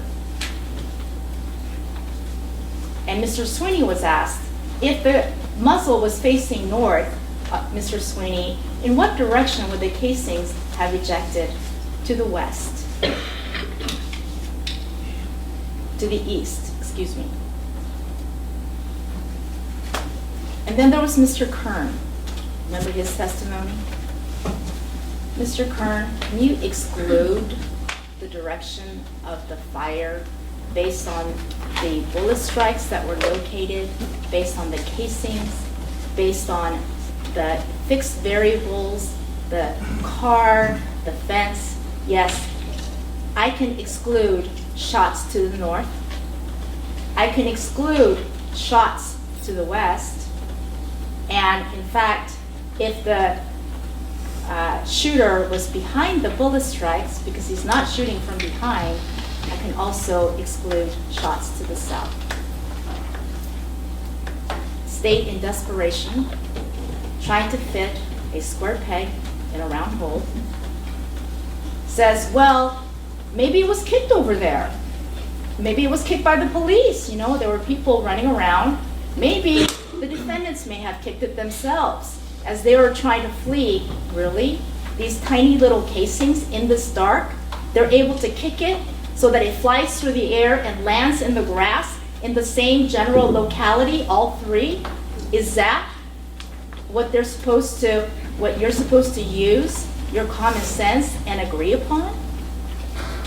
Well, unfortunately, the grass is really tall.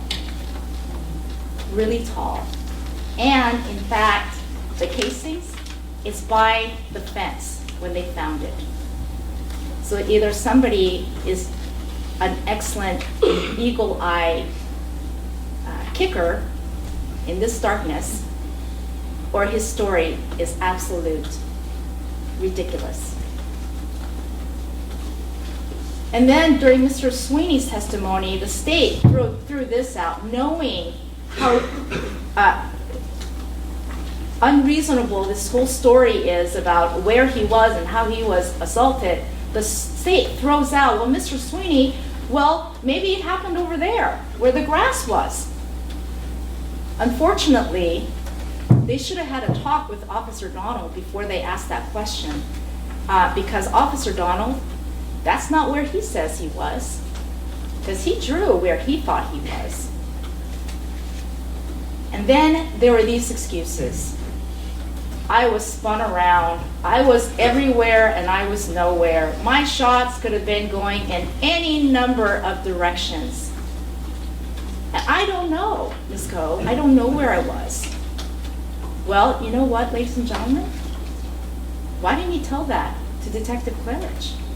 Why didn't he tell it to me when I asked him to say, you know, what direction was your body facing and where was the target? Why didn't he say, you know, I can't tell you that, Ms. Coe. It's been a year, you know. You know, I was being spun around. I was everywhere. I was nowhere. I can't tell you. He didn't tell me that, did he?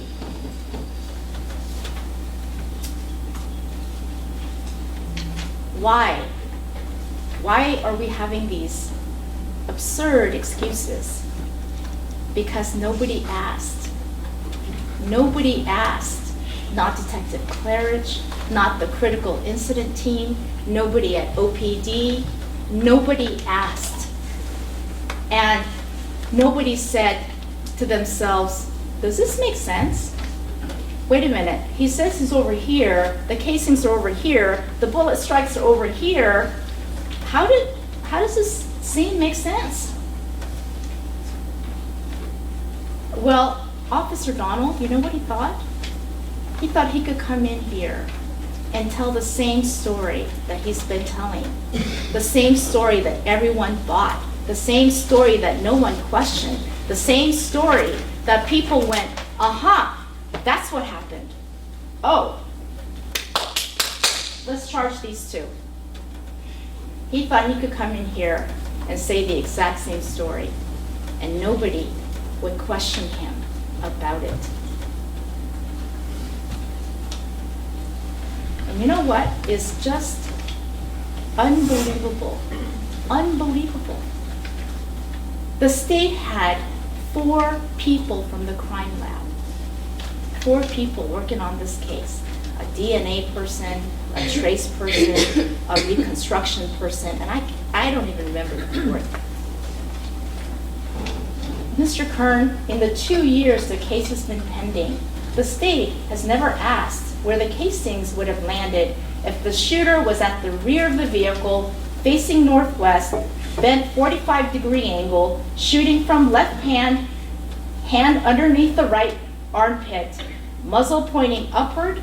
Did anyone ever ask you that, sir? In the 2 years that this case has been pending, you know what his answer was? I don't recall that direct line of questions. They didn't even ask their own expert. Wasn't it worth their time? Did it not pick up? Could they not pick up a phone call? Were these lives, these 2 lives of these 2 men, was it not worthy of one phone call to ask their expert? Mr. Sweeney testified that this was the direction of fire, and this is where the shooter would have been. And you know what? You can badmouth Mr. Sweeney all you like. But unfortunately for the state, Mr. Kern's notes corroborate Mr. Sweeney's determination, because his notes said 3 possible bullet impacts on the concrete surface are fairly linear in orientation and diagonal in orientation with a southwest to northwest east direction. Mr. Kern, if in fact you were asked that about arm underneath, where he was, you cannot say that the casings would have landed on the other side of the patrol vehicle, can you? Do you recall what his answer was? Well, you should. I think that's a stretch, potentially. I think that's a stretch. And that's the beyond a reasonable doubt, that you're supposed to believe this story. I think that's a stretch. Let's talk about these bullet strikes. Why do we have these bullet strikes? If Bryson was 1 to 2 feet away from Officer Donald, if he's standing upright, Officer Donald is looking up, he's aiming for center mass, he's bent over, his arm is underneath, and he's watching where he's shooting. Why do we have these bullet strikes? How did he miss all these shots? How did he miss all these shots if Bryson Chaplin is only a foot or 2 away? Please explain that, Officer Donald. Well, you see, I had my finger on the trigger, and then my right hand, you know, because it's used to me like holding it with both hands, there's this phenomenon called the sympathetic hand thing. I don't understand what that means, Officer Donald. Well, it's out of habit, and you know, it could have caused me to fire too soon into the ground. Really? Well, there are 2 problems with that. Everyone has testified that the shots did not occur at a 90-degree angle, which he must have done if he's shooting into the ground, because his finger is on the trigger and his sympathetic hand caused him to shoot. And if he's over here by the patrol vehicle, then how did the bullet strikes end up way over here? Right? How did that happen? Not rocket science, just common sense. Third problem. Well, Mr. Jackson asked, you know, if that happened and you shot too quickly, where would the casings have landed? And you know what his answer was? Oh, the casings would have hit my body. Well, if the casings would have hit his body, wouldn't you assume that the casings would land where the shooting is occurring and not way over here on the other side of the patrol vehicle? What else doesn't make sense? Why didn't you turn on your emergency lights? Well, I didn't want to seize them. I only wanted to do a field interview. Wasn't sure if they were from Safeway. Well, that's not what he told Detective Claridge. They were coming, they were walking the general direction.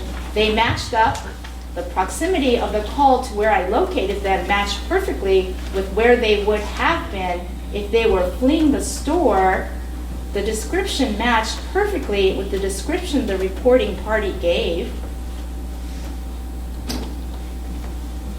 And I didn't want to do a Terry stop. I didn't want to seize them. Well, but you told them to have a seat in front of the patrol car. And isn't that a seizure when you tell someone where they have to sit? Why didn't you turn on your emergency lights at that point when you realized, oh, I got the right guys? Well, I didn't have time because the switch for the emergency lights is way over here, and I wouldn't have had time. Well, weren't they 7 feet away? Well, I still wouldn't have had time to turn on my emergency lights. Well, why did you move to the rear? I wanted to create a distance, Ms. Coe. I wanted to find a more secure location because I didn't know where they would go. I thought maybe they would split up. Well, then why did you tell the detective? I thought that they were going to start running. So I holstered my weapon and I walked to the back of my car to meet up with them. So I basically walked back along the driver's side while they were walking along the passenger side to meet up with them at the back, right side of my patrol vehicle. That's what he told Detective Claridge. His handwritten statement, where I arrived and approached them. When asked to explain, well, Officer Donald, why did you say that at that time, and why are you saying this now? Can you explain? And he says, well, it kind of means the same thing. Really? Really? Is that the proof beyond a reasonable doubt? Why has he changed the story? because he doesn't want anyone to say that he should have waited for backup. He doesn't want anyone to question him and say, well, Officer Donald, you knew they fled from the store. You knew that they had possibly assaulted someone at the store. They were ignoring your commands. You told them to have a seat in front of the patrol car, and they did not. They ran towards you, Mr. Chaplin did, with the skateboard over his head as if he's going to strike it, and they're walking at a faster pace. Why didn't you wait for backup? And so because he doesn't want anybody asking him that, maybe his own fellow officers might be wondering that. Maybe somebody might think that was bad police work, contacting two individuals in this dark, in the rear of the vehicle with no light.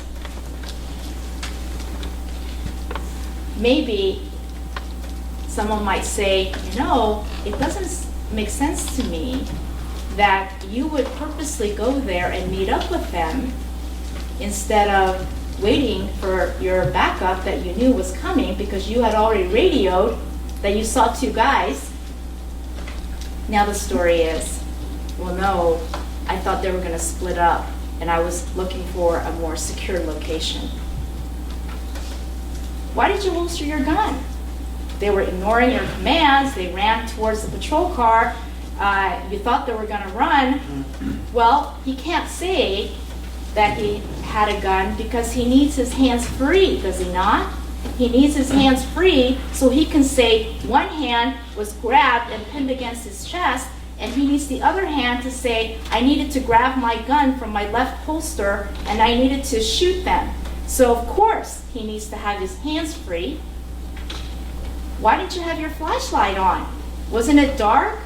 Didn't you need to keep your eyes on them? Weren't you worried that you would be taken off guard? And you know what his answer was? Well, it wasn't really dark. No, there was all this light coming from the tail of the patrol car, and then there was all this illumination coming from the house. But you know what the real reason is why he can't tell you he had a flashlight? Because he needs his hands free to say one was pinned and the other was free to get the gun.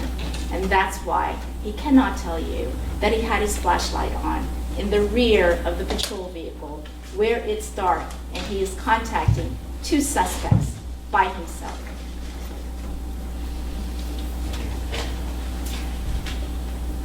And of course, he can't say he had a flashlight because then that raises all kinds of questions, right? Like, how did he pin your arm and you had a flashlight? Why didn't you whack Andre with the flashlight that you had in his left hand? It raises all can of worms. So just say, oh, I didn't have a flashlight at all. So then, you know, where are these footprints that everybody, not everybody, but one of the detectives talked about? I mean, shouldn't there be some kind of marks on these tall, very tall grass when there's matting and footsteps where it appears someone stood in that area? If you have these two men walking down this path, shouldn't there be some kind of mark to say, oh, wait a minute, it looks like that grass has been disturbed, as if being walked by a couple of men. And then we do have this matted grass, and it does appear that somebody was in that area. Did the state wonder about that? Did they go, wait a minute, what does this mean in the whole dynamic scene? Does it have any relevance? Does it have any significance? Mr. Kern, what do you think? Does that have any significance at all? And why is this important? Why are we even talking about any of this? Because in your instruction, it says, if from consideration you have an abiding belief in the truth of the charge, you are satisfied beyond a reasonable doubt. Abiding belief in the truth of the charge?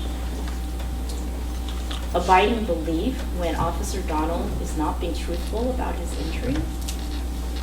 abiding belief when he refused to be recorded during his interview, abiding belief when he refused to diagram, not once, not twice, not 3 times, but 4 times, abiding belief in the truth of the charge when he refused to mark the direction the firearm was facing in front of you, for you to consider. Abiding belief in the truth of the charge. And he made a statement to Detective Claridge that they were both running past the passenger side of the car. Remember that? He denied that, of course, because now they were walking. But why is that significant? Well, ladies and gentlemen, think about this. If Andre is running alongside his brother, he wouldn't have had time to stop. He wouldn't have been at full stride running and then all of a sudden come to an immediate halt, turn around, and grab Officer Donald. If he's running, then when was the time for this conspiracy for both of them to attack Officer Donald? And if he's running, then how would he have dropped his skateboard to do all the things that the state is alleging that he committed to be an accomplice to his brother? And then we have the dome light. Sergeant Evers, the patrol cars, they're not equipped. Officer Donald, no, I had my dome light on. You had your dome light on? Really? Well, it's a really bad light. It doesn't give off much light. Officer O'Brien, you know, in the dark, when you turn on your spotlight, what it does is it creates a curtain of light where the person you are shining the light upon, you can see them, but they can't see you. Officer Donald, yeah, oh no, everything was perfectly visible. They could see my badge. Is that why the state kept asking over and over again, did you borrow that badge? Is your badge number 23, but did that badge have the number 22? Are they insinuating that these men should have seen that there was a different badge number? Is that why those questions were relevant? No, it was clearly identifiable. I was in this A-pillar behind the driver's side, but yes, I'm sure that I was clearly identifiable. Then what about the baseball cap? Well, he said the one subject who was on the far west side of the road, the dark colored shirt guy, was the guy with the baseball hat. He was wearing a dark colored shirt and a baseball hat, the one in the dark colored shirt, over and over again. But we know from watching the surveillance video that it was Andre. Why is this important? Why are we talking about this? This is why.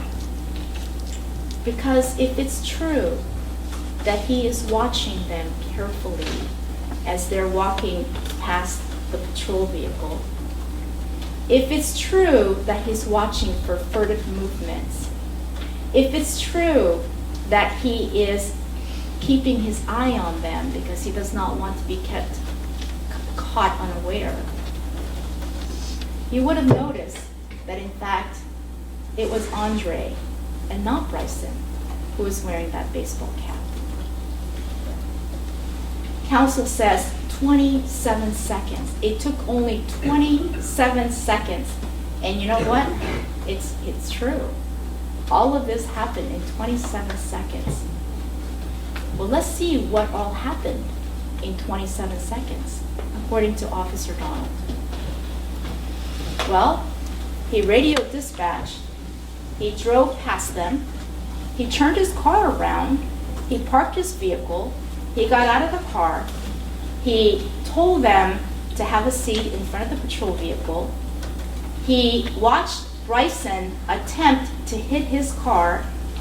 He met up with them at the rear of the car. He got assaulted, and he shot 4 times. That's a lot of stuff to happen. in 27 seconds. And then we have his inconsistencies with the civilian witnesses. He testified, I told him, I yelled, commanding voice, yelled loud as I can, drop the skateboard, I'll shoot, show me your hands. Not one civilian witness, and there were quite a few, were they not?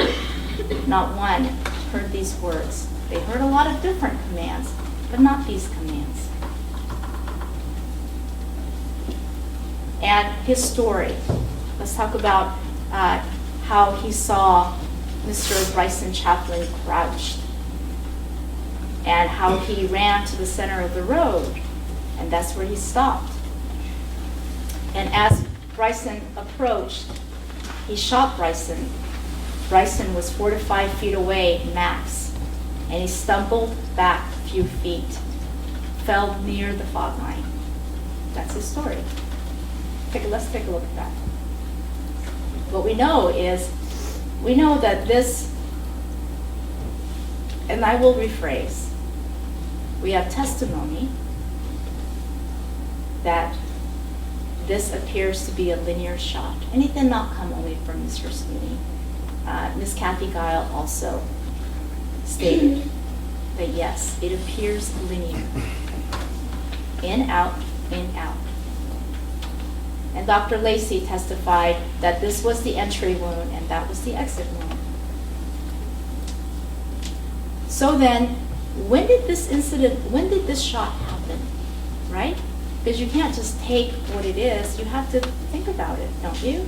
You have to analyze it. So thinking about it, you say, well, when did it happen? Did it happen when he was coming out of the woods and the shot occurred in that direction? Because remember, it's left to right. And we know where Officer Donald was standing.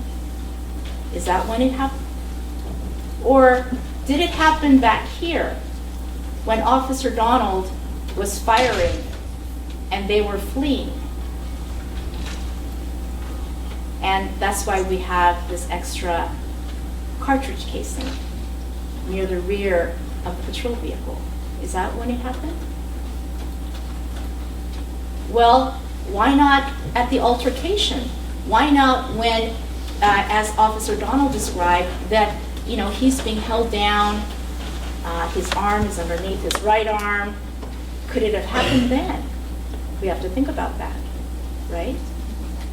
Well, unfortunately, that doesn't work either. And it doesn't work because when the black sweatshirt was examined at the crime lab, there was no gunpowder residue. And you've heard that the drop-off distance is 48 inches. So if in fact he was standing 1 to 2 feet away, it could not have happened without gunpowder residue being on that sweatshirt.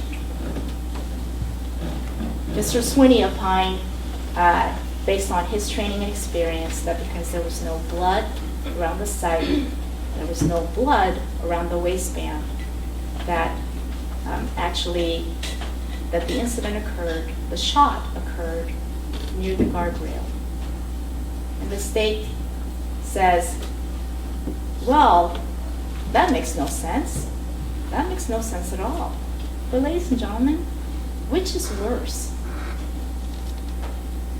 Is it worse if Officer Donald shot Bryson as he's running away from him? Because that's not in the protocol. Is it worse that Officer Donald shot Bryson after he already been injured? If he has 4 wounds and he's injured already near the patrol vehicle, how much worse is it that he's shooting at somebody who's already injured?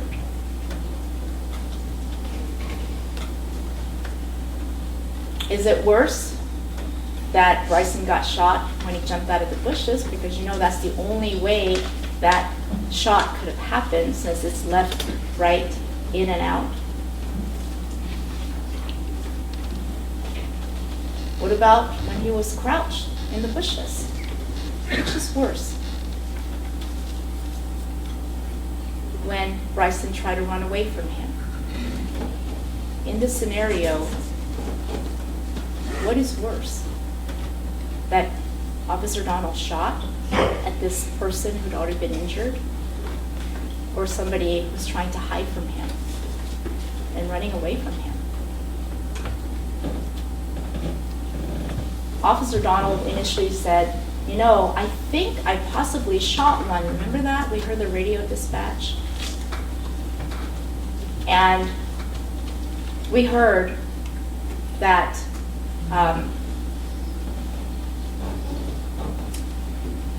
that somebody was yelling. Someone was yelling when they tipped over that garbage can. Did he fire that one last shot as they were fleeing, as they were both running? Did he go bam, bam, bam, and then one bam? Is that why he thought when he heard the yelling, when Andre tipped over that garbage can, that possibly he might have shot one? Because if he shot somebody and that person's only 2 feet away, you would think he would know that, right?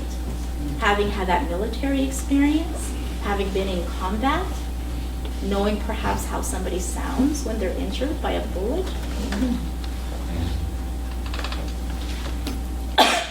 Now he's changed the story. I don't think I shot anyone at that location. Now we have this injury, crouching. Or could it have happened when he was falling? Direct shot from the shoulder to the back. The gun could not have come from above, as Dr. Lacey stated. So how did that injury happen? Ladies and gentlemen, using your common sense and life experience, how could that injury have happened? Only twice, 2 instances. Either he's shot as he's falling, or he's crouched and hiding. Bam. Officer Donald's story is that the suspect stumbled back a few feet forward toward the fog line, collapsed onto the road, and began rolling from side to side. That's what he wrote. Well, what we know is that he had a T11 spinal injury. We know that he had complete loss of sensation and mobility at St. Peter. We know that he had no response to his legs, and that in fact by the time he reached Harborview, his condition had improved to a rating of B, sensation but no mobility. And Dr. Lacey stated in his report that it was quickly incapacitating. So then you look at this diagram and you go, wait a minute, if Officer Donald is standing at the center line and the target is 5 feet away, 4 to 5 max, and he has to stumble back all this distance, what is that distance? How many feet would he have needed to stumble back? Not rocket science, just common sense. State asks Dr. Lacey, is it possible that he could have stumbled back a few feet? It's possible. Dr. Lacey, is it probable? Not likely. But ladies and gentlemen, we're not talking about a couple feet. We're not talking about a couple feet here. We're talking about 10 plus 12, possibly 22. And let's just say, give the doubt, he wasn't all the way back to the edge of the wood line. He was closer to the fog line. Still, way, way more than a couple feet. And while we're on this subject, well, I'll come back to this. And I just want to remind you that these were the drawings that were made. Head, feet, that's the skateboard. And then we have the direction of fire, the injury to the spine. Back to front, left to right in a downward direction.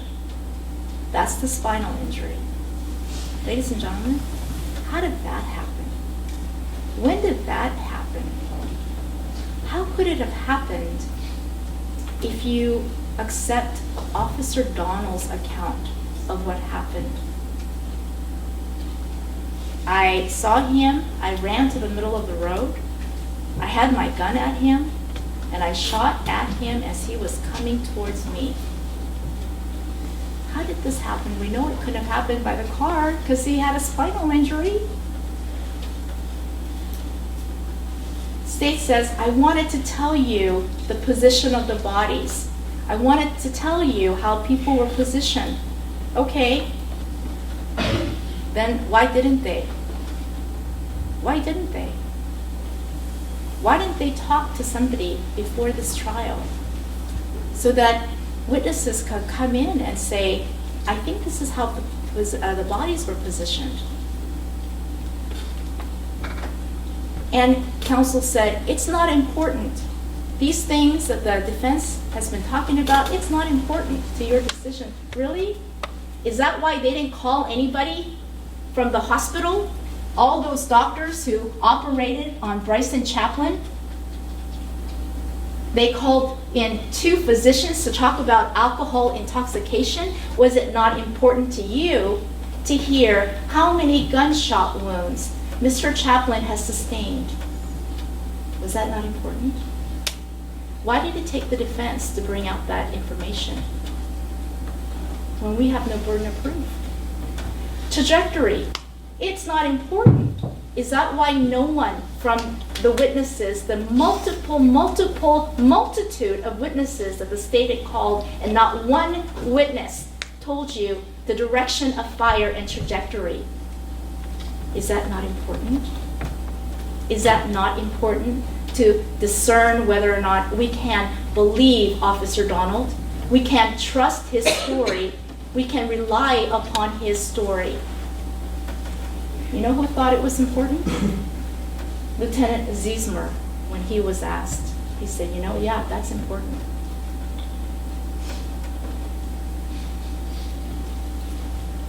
What about this? Did the state ever think the casings being over here? I wonder if that has any significance. I wonder if that has any relevance. Apparently not, because nobody had ever asked any of their experts about it. The state argues, well, even though there are gunshot wounds, we know he was shot once by the car, and Mr. Sweeney's all wrong about how many shots were fired by the guardrail. Ladies and gentlemen, once again, does it matter that he was shot once by the car and 3 times by the guardrail? Is it worse that he's shot as he's fleeing? Which injury then did he possibly sustain by the car? The one to his chest that's bleeding a lot, or the one in his back? What else doesn't make sense? I saw them. I kept my eyes on them. I saw them going into the woods. Well, Officer Donald, wasn't it easier to keep your eyes on the guy in the white t-shirt? No. I had my focus. My focus was on Mr. Chaplin because he's the one with the skateboard. But Officer Donald, wasn't it him that was coming at you the second time? How was it that you were able to keep your eyes on Mr. Thompson at that time? Well, it was easy. It was easy. He had a white t-shirt on. I don't even remember what his explanation was. Why did it change? Why did it all of a sudden change? Why didn't he just stick to the story that he jumped out of the bushes? Well, because he needs Andre to be running at him. He needs Andre to run at him and come towards him so that the state can argue he was an accomplice to his brother, even though he was that far away in this darkness. Even though another witness, a police officer, said it was too dark to see way up there, somehow Mr. Chaplin, while he's, after being crouched, comes up with a skateboard in this darkness. The state wants you to believe that Mr. Thompson, he was hiding behind the fence, came out of this hole, and could see way up there that his brother has stood up with the skateboard and was coming towards Officer Donald. And somehow they had this mind connection. There's no talking, there's no conspiring, but somehow Mr. Thompson knew, oh, my brother's up there with the skateboard, I better run towards Officer Donald, because if I run towards Officer Donald, then it's going to aid and assist my brother in wielding that skateboard against Officer Donald. That's the story that they're asking you to believe. That's why they charged my client, Mr. Thompson, with an accomplice liability assault in the second degree.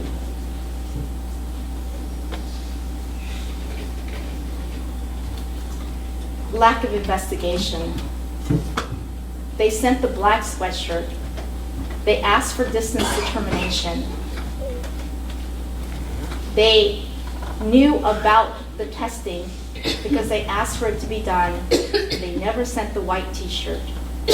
And even after Mr. Sweeney tested it, if they didn't trust his analysis, they think he is not qualified, his lab, he doesn't have anybody working with him, and we're suspect of his peer review, why didn't they just send it? Why didn't they send it to their own lab and have it tested by one of their own experts? Why is this important? Why is it important that they didn't do this? Because the law says in your instruction, a reasonable doubt is one for which a reason exists and may arise from the evidence or lack of evidence. That's why. Excuses. We didn't know it belonged to him. Are you kidding? I didn't know there was a defect in that white sweatshirt. And I never heard of the drop-off distance. And it wasn't my fault. Detective Bryant, it was his job to figure out what needed to go. And you know, Washington State Patrol, they didn't tell me to send it. I listened to them, and they never said we needed to send it. Didn't realize there was a defect? Mr. Graham had to remind Sergeant Claridge that there was a defect in the shirt because of an abdominal wound. Why was this important, this t-shirt? Why do we spend so much time? Because, ladies and gentlemen, if they cared, if they really cared about the truth in this case, they could have sent this shirt to the crime lab. They could have asked for it to be tested so that it can either cooperate or refute Officer Donald's story. And they chose not to do it. They chose not to do it when it's their burden of proof. The defense, with no burden of proof, had to do it. That's our criminal justice system at its best.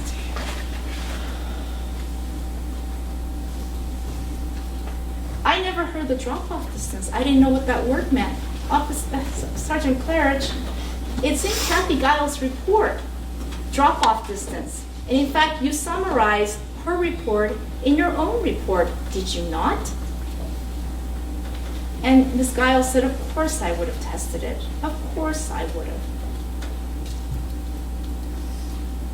Didn't examine the skateboard, didn't look at the backpack. And look at the skateboard, that's important, isn't it? Because if he's being shot left, right, in and out, and he's holding that skateboard, maybe there is a bullet strike. Maybe more than just a rudimentary, I think that was the word that Mr. Kern used or Mr. Bryant used. Instead of doing a rudimentary examination, why not do a thorough examination? Because they bear the burden to prove beyond a reasonable doubt. Because 2 men have been charged with assault in the second degree.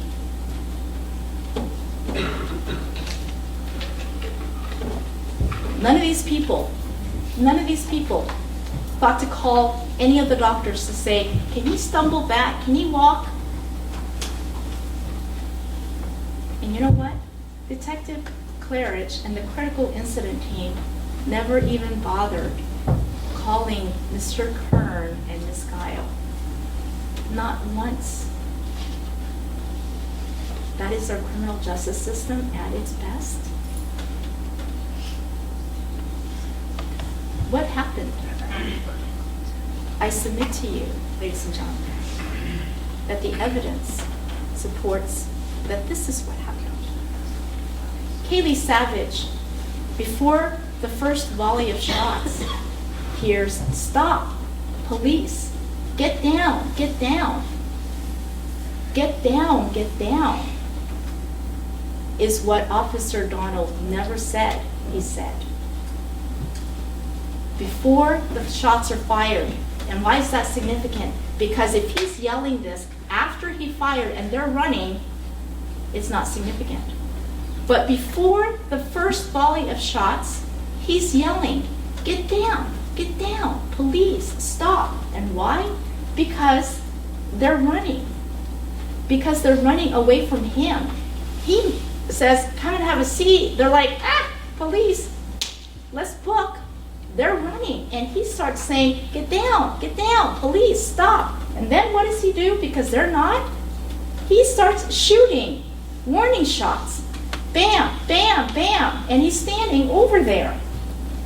And then fourth, as they're running, and he thinks, maybe I got one of them. And the casings, they fly over here where they're ultimately found.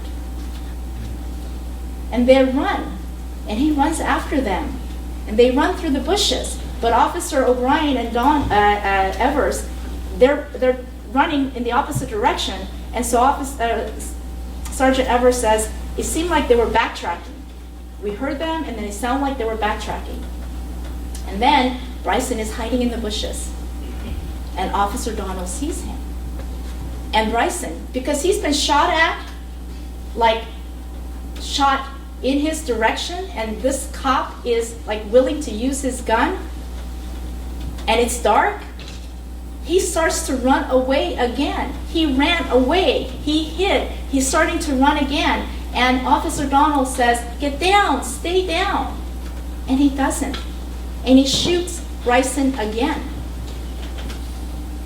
And Andre sees his brother, and he's angry because he doesn't understand what's going on.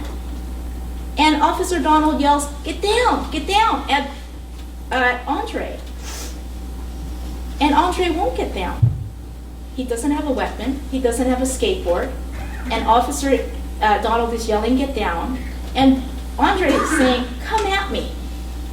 And he's yelling, and he is angry, and you know what? It sounds like maybe he's even taunting.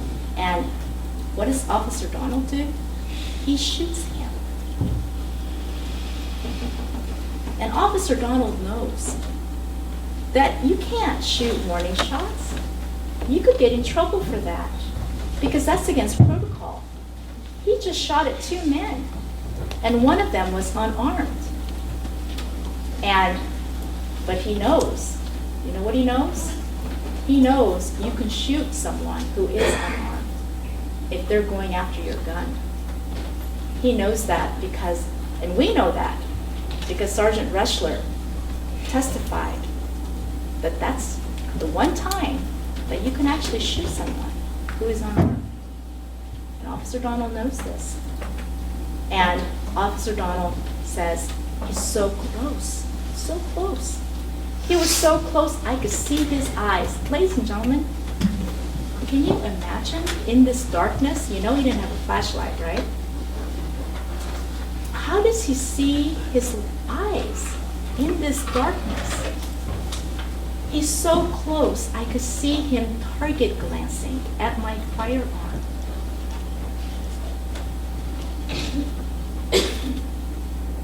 And his hand is within inches of my gun.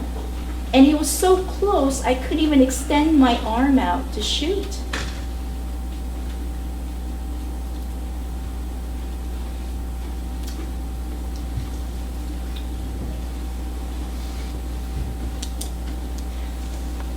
Before we move on to the assault three, and I want to talk about that just a little bit. If that's his story, if he was that close, and his And Andre was even closer than that skateboard demonstration that Mr. Trejo did, even closer, there would be something on that t-shirt. There would be something. And if state did not have confidence that Mr. Sweeney did a good job of looking for these particulates, why didn't they just test it themselves? They didn't, because they don't want proof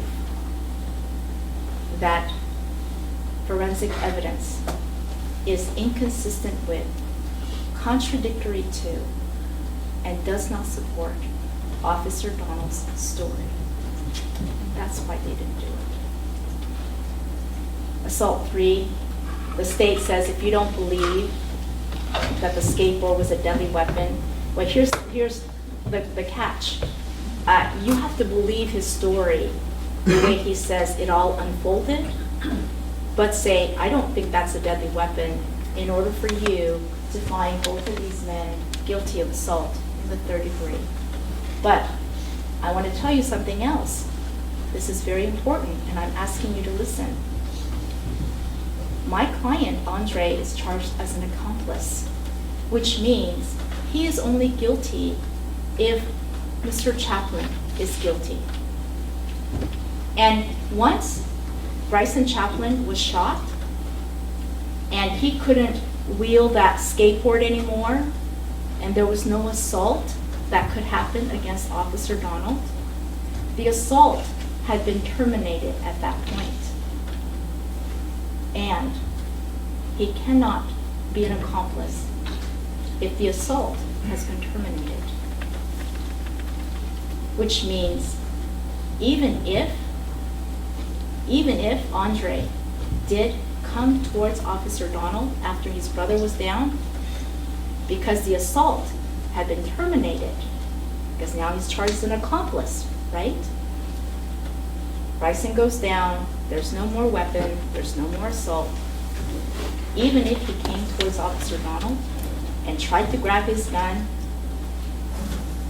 you cannot find, and you must not find, that Andre Thompson is guilty of assault in the third degree. Does not work, cannot work, because of the way they charged it.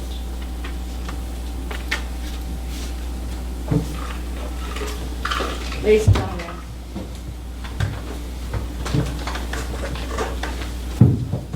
you know that I'm very thankful. But I want to remind you of something. When you were chosen and you took those seats, you were no longer Mr. Jones or Mrs. Smith. You were jurors, 1 through 15. And with that title comes an awesome responsibility. In fact, it's an awesome burden. Because every person in this room, we can think whatever we want. We can believe whatever we want. We can ignore all the inconsistencies. We can ignore Officer Donald's statement about his injuries. We can believe whatever we want because we're not you. With that burden and that responsibility comes the duty, a sworn duty, to put aside your biases, maybe towards police or against police, towards one party, against one party, towards Black Lives Matter, against Black Lives Matter. You have to put aside all of your biases and look at only the evidence in this case and the law that's been given to you. That is why your burden is so awesome. And ladies and gentlemen, this room is not just made of 4 walls. and a ceiling and a floor. This room is an embodiment to all the ideals of our criminal justice system, the ideals that people have died for and fought for. Ideals that you are innocent until you are proven guilty. That the state bears the burden of proof beyond a reasonable doubt. And you have taken an oath to bear this responsibility and this burden. And lastly, this was a puzzlement to me. Why? Why did the detectives who were so seasoned, why did they not do the things that they should have done? Why did they never look at this case as closely as they should have? And this was a struggle, because I like answers. And you know what, ladies and gentlemen? I submit to you that they didn't, because Officer Donald, he's not just a person. He's given a uniform. And that uniform represents something that we want to believe in. That uniform represents our desire and our need to believe that when a police officer says something happened, we want to believe it. Because if we don't believe it and we don't trust it, then what can we believe? Who do we call and ask for help if we don't trust our police? And when his questioning, when his actions were called into question, it was a reflection on his uniform and what that uniform represented. This morning there were all these police officers back there, because to disbelieve and to question him is to disbelieve and to question his uniform. And they didn't want to do it. They wanted to believe because they need to believe. But we can believe whatever we want, and we can do whatever we want. We don't want to send it to the lab, fine. We don't want to look at the evidence scene, fine. We don't want to call up any medical experts, fine. You, on the other hand, cannot. You have to exercise your responsibility, understand your oath, evaluate the evidence. And ladies and gentlemen, I am confident that if you do as you need to, because you were sworn to do, you cannot find these men guilty, because they have not proven this case beyond a reasonable doubt. Thank you. Thank you, Ms. Coe. That will conclude Ms. Coe's closing argument on behalf of her client, Mr. Andre Thompson. At this point, I'm going to ask for a cyber, or let's ask for a quick cyber. Ladies and gentlemen, please stand